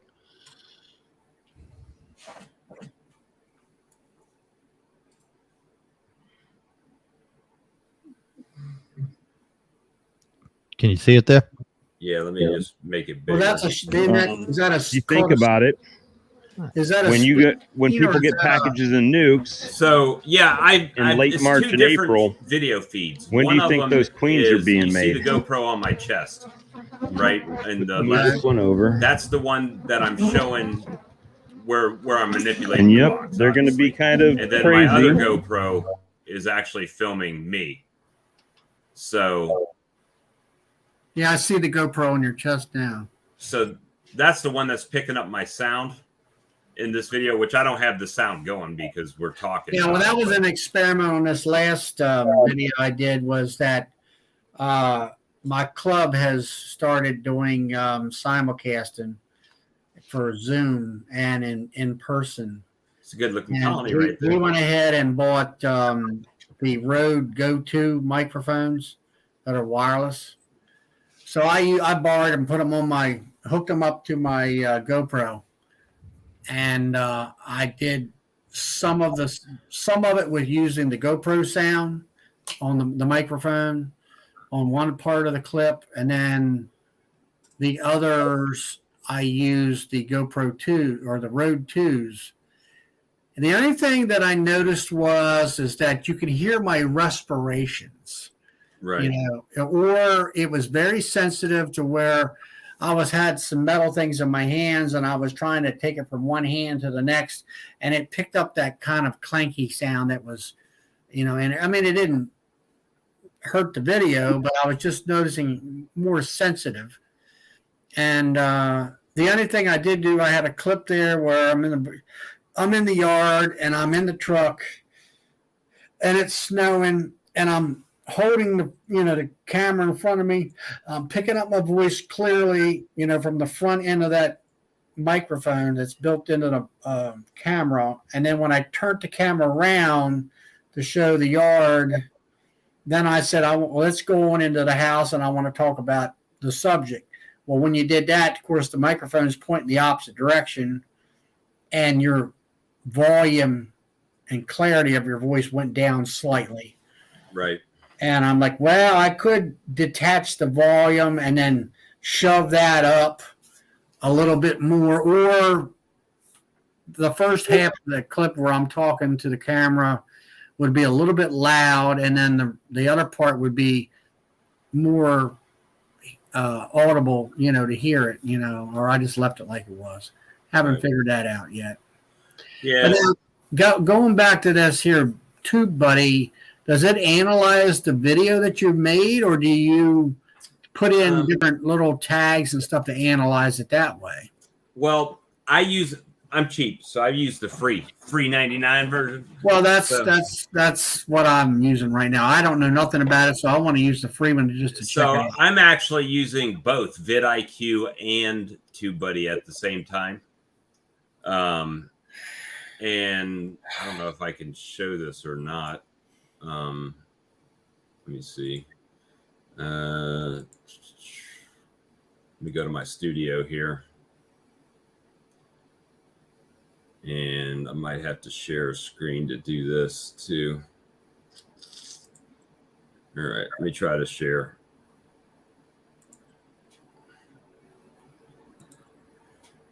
Share screen, Chrome tab. Yep, there we go. All right, so I'm sharing. Well, I don't see anything. yeah, he's got to add it. Lee's got to add it too. I'm not the man with the buttons tonight.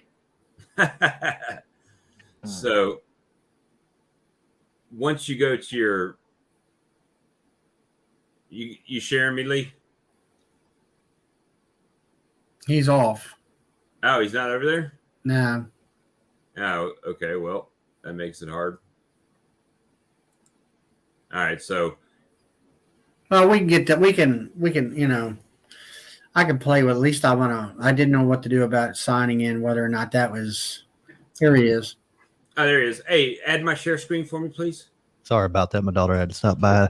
No worries. So when you're using this thing, we'll go to Peppermint Patty video here. So you go to details, right? So this is what it looks like when you upload a video To YouTube.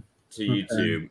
And you can get title recommendations. I usually don't use that. Now, is this TubeBuddy here?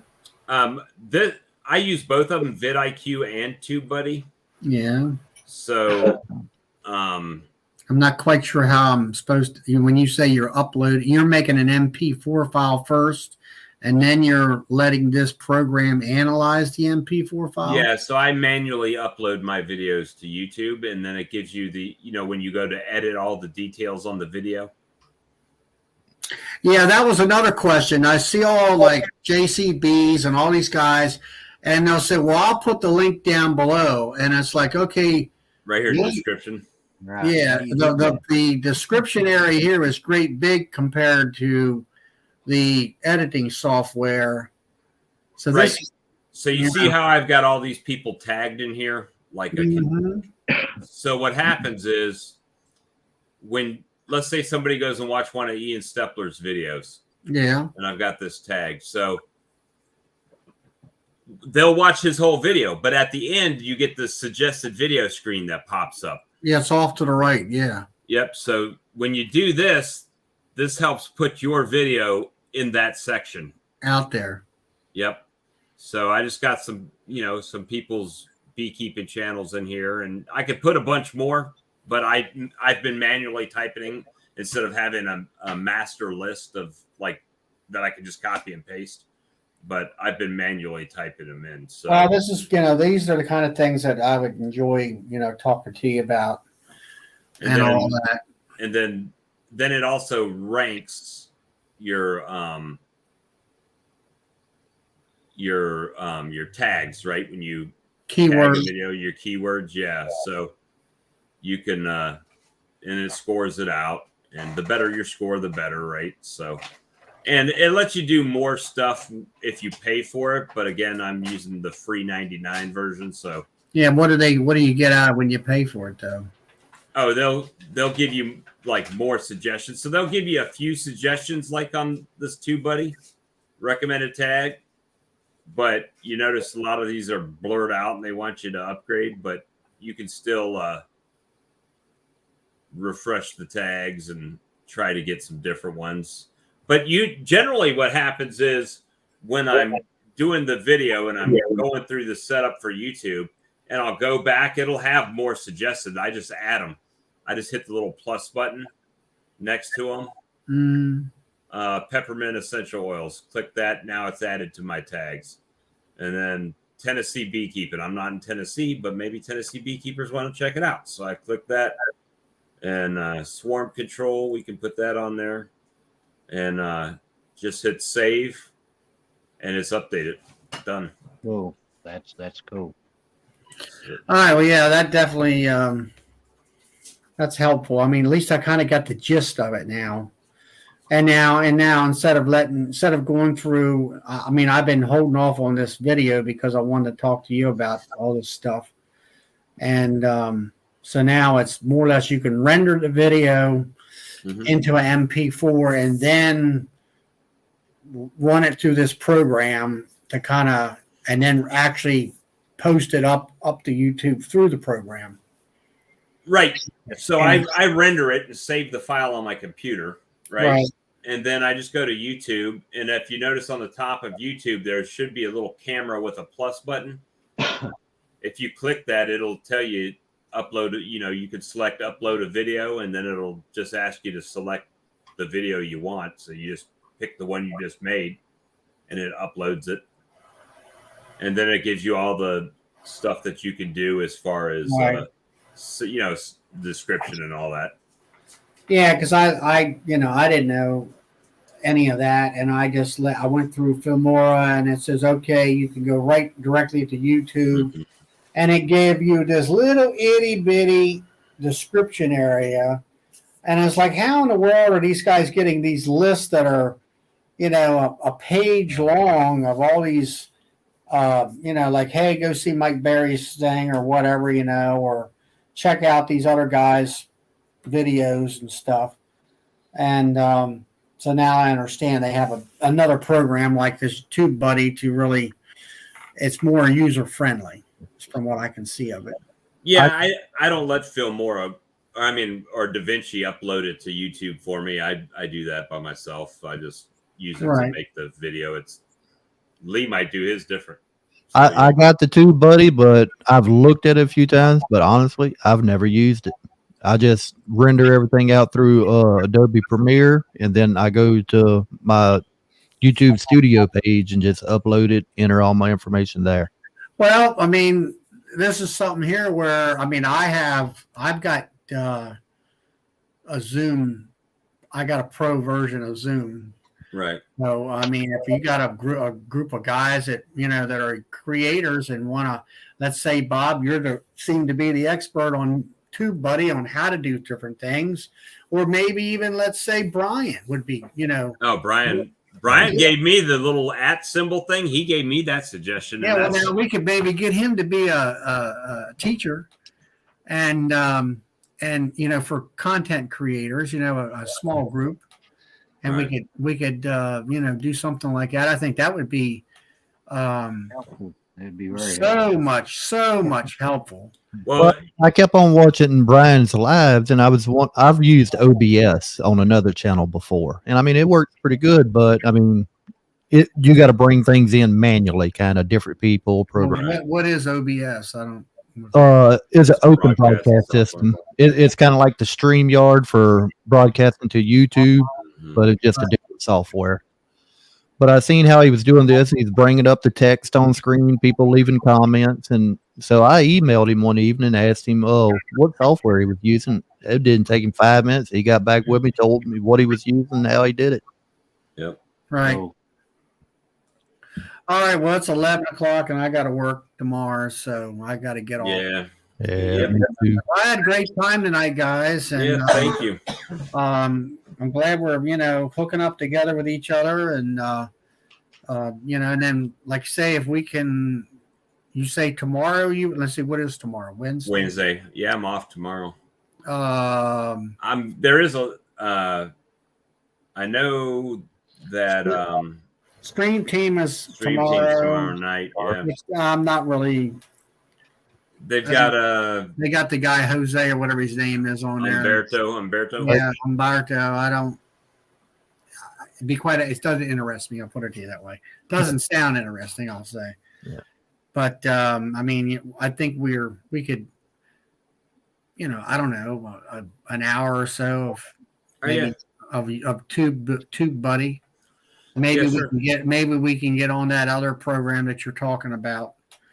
And I think we could even do StreamYard since we're not going live and just use it like a test and do it that way too. So is that what we're using now? The StreamYard. StreamYard, yeah. Okay. So but I mean, if you all don't have, I have a pro Zoom account that I can use. So if either way. we can do that easily. All right. I can, but Well, Like- when you're at home and settled, just shoot me a text or something, and we'll jump on. yeah, I mean, or you can call me tomorrow afternoon or whatever. We can. Guys, thanks for having me. I'm gonna go ahead and jump out. All right, Houston. Hey, man, thank you for participating. Yeah, come All back anytime. Thank you. All right, see you later. Thanks. Have a good night. All right, so basically, let's say 5:30 tomorrow. Are you going to send out a link or what? Or you want me to send? Oh, I mean, if we're going to use Zoom, we can use your link. That's fine. Either way. Okay, I got your Gmail account, Yep. and Lee, are you coming on to this or? He'll be at work probably. Yeah, I won't get off until 6 o'clock in the evening right now. All right. Well, I mean, you and Bob, how about we just get together tomorrow and do that, and then we can kind of, if we want to do some more of this stuff, we can kind of get together on all that and then coordinate it and get the rest of the folks that want to kind of do this kind of stuff. Yeah. I mean that's other, getting subscribers and all that kind of stuff is great, but Right. if you can learn how to do better with your channel in the applications, like you were saying about these @ signs or all these things to get your views up. And well, it's a couple things, right? So you want to make good content, and that stimulates the viewers, and then you want to have viewers because that makes you feel like you're doing it for a purpose. yeah. The money thing, there ain't. I mean, I'm not going to see money like. I'm not. I didn't start this for money. Me neither. I started it.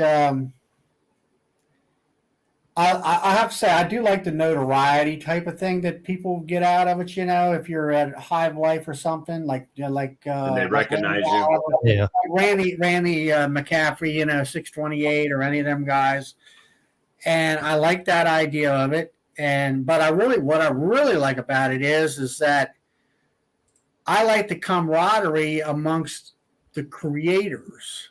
Right. And that's what I saw between Mr. Ed and Mike Berry and Randy and Yappy the B-Man. They were all there, and they were all guys that they all knew each other, and they're all good friends. And they went out to dinner together, and then like Greg Burns, he had some kind of little chat session there at the restaurant. Yeah. And not to do all that, but I just like, hanging out with everybody together as friendship. That's All right. And that's what I enjoy. Learn about the bees, make friends, and learn a little technical. Exactly. Exactly. It's just, all of us here probably have a different style when it comes to what we create. And it changes though. It changes as you get better and you get more technical. It'll morph. That's what I was about to say. I'm still trying to learn really my style. So, I mean, I'm kind of testing this and seeing the reaction online, what's kind of working better. yeah, I haven't really, I just come up with, of course, the weather is starting to turn now where I can get in the bee yard and do bee videos. And, I'm doing like my hot box, and I did the sugar shims. That was just a pure test on see how I could do my skills. And then I happened to get into the nukes to do some feeding. And after like you say, now I've learned how to save my intro clip. So all I got to do is drag and drop, and that saves a bunch of time, and because I don't have to fool with it anymore. And then I've learned, where you pause for a while, and then you tell the GoPro to turn itself off. Right. And then you cut your clip and all these types of things and paste them together. And what's it say? Homestead or her brush is not As entertaining as some, but he's good. Yeah, I'm sure he is. You know, I don't know. I mean, I think I've seen him online, but I've never really sat down and listened to him. But you know, like I say, I'm learning. I mean, I'll be able to do it. It just, if like, you know, tips and tricks from friends makes a huge difference, and you can Yeah. grow leaps and bounds by being able to process your film. Right. And then something will happen, like I'll be doing something one way and somebody like Lee will be like, you know what, I tried this. And then all of a sudden you're like, man, that just saved me 20 minutes. Yeah. You know, or something like that. Well, So that's good. one of the best comments I've got on one of my videos so far as editing wise, is my Zoom stuff. Some of them I'll be showing something. I'm like, oh, there's the queen. I'll hold the frame and then I'll freeze it on edit and I'll zoom in. Yeah, now see, that is something I've been watching. I'm like, okay. Mike Berry does that, and he's got the circle with the little flash. Yeah, well, see, now he has the same program, the editing program, and I found that that's a free thing in the program. Okay. And I put it in my favorites, and then I'm like, okay, how are they? What do you do? Cut a clip out of your AO and Well, in Premiere Pro, they got a little icon. Like I said, I'm editing with 3 screens here, so I got different things on each screen. and why do you have 3 screens? I never quite understand that either. Fun. No, I mean It is easier. It helps spread everything out. So I can see, because Adobe Premiere, it has so many different windows, and if you got it on one screen, everything looks about that big. So if I go put my main feed here, my edit window here, all my assets, videos that I could drag and drop over, it's easier. But when I'm looking at my main video screen and I see something I want, I could pause it and tell it to extract that frame. And basically it takes a snapshot picture of it. Well, see, on mine it has a little camera there and it says take a snapshot. Yeah, that's how mine is. And then I could take that snapshot, it saves it into my assets, and then I could drag it back into my timeline, stretch it out, and tell it to zoom in at that point. So as it's playing the video, it'll get to that picture that you put in, zoom in, zoom back out, and then continue your video. Yeah, because I've been playing with that. You know, I said, okay, here's a clip of a bee, and I want to zoom in on that one bee on that pollen patty there. And then it had those that asterisk things, you know, that's in a circle. Yeah. And that's a overlay, I guess you would call it. And you can put that on top of the bee. And because it's a still shot, it's fine. But now I think I've seen some people, and there's a way they show it on my editing video where the program follows the subject or whatever you want to call it. And I'm trying to follow that bee with that there asterisk, like going like that while it's going across the frame, but it doesn't seem, the editing software doesn't seem to pick it up, because I think it has to have a different colored background in order to. It helps when the subject you're trying to focus in on is kind of, I guess, contrasty. You got something dark, something light, and it can focus more on that. The software is having to read movement. Yeah, but I was thinking it'd be cool that you'd have like, here's the queen, where there's little white lines going out, and it's going across, you know, the queen's moving and that's moving along with it. Yeah. But I haven't figured that out. You know, those are the things that I'm trying to figure out on. How do you do this stuff?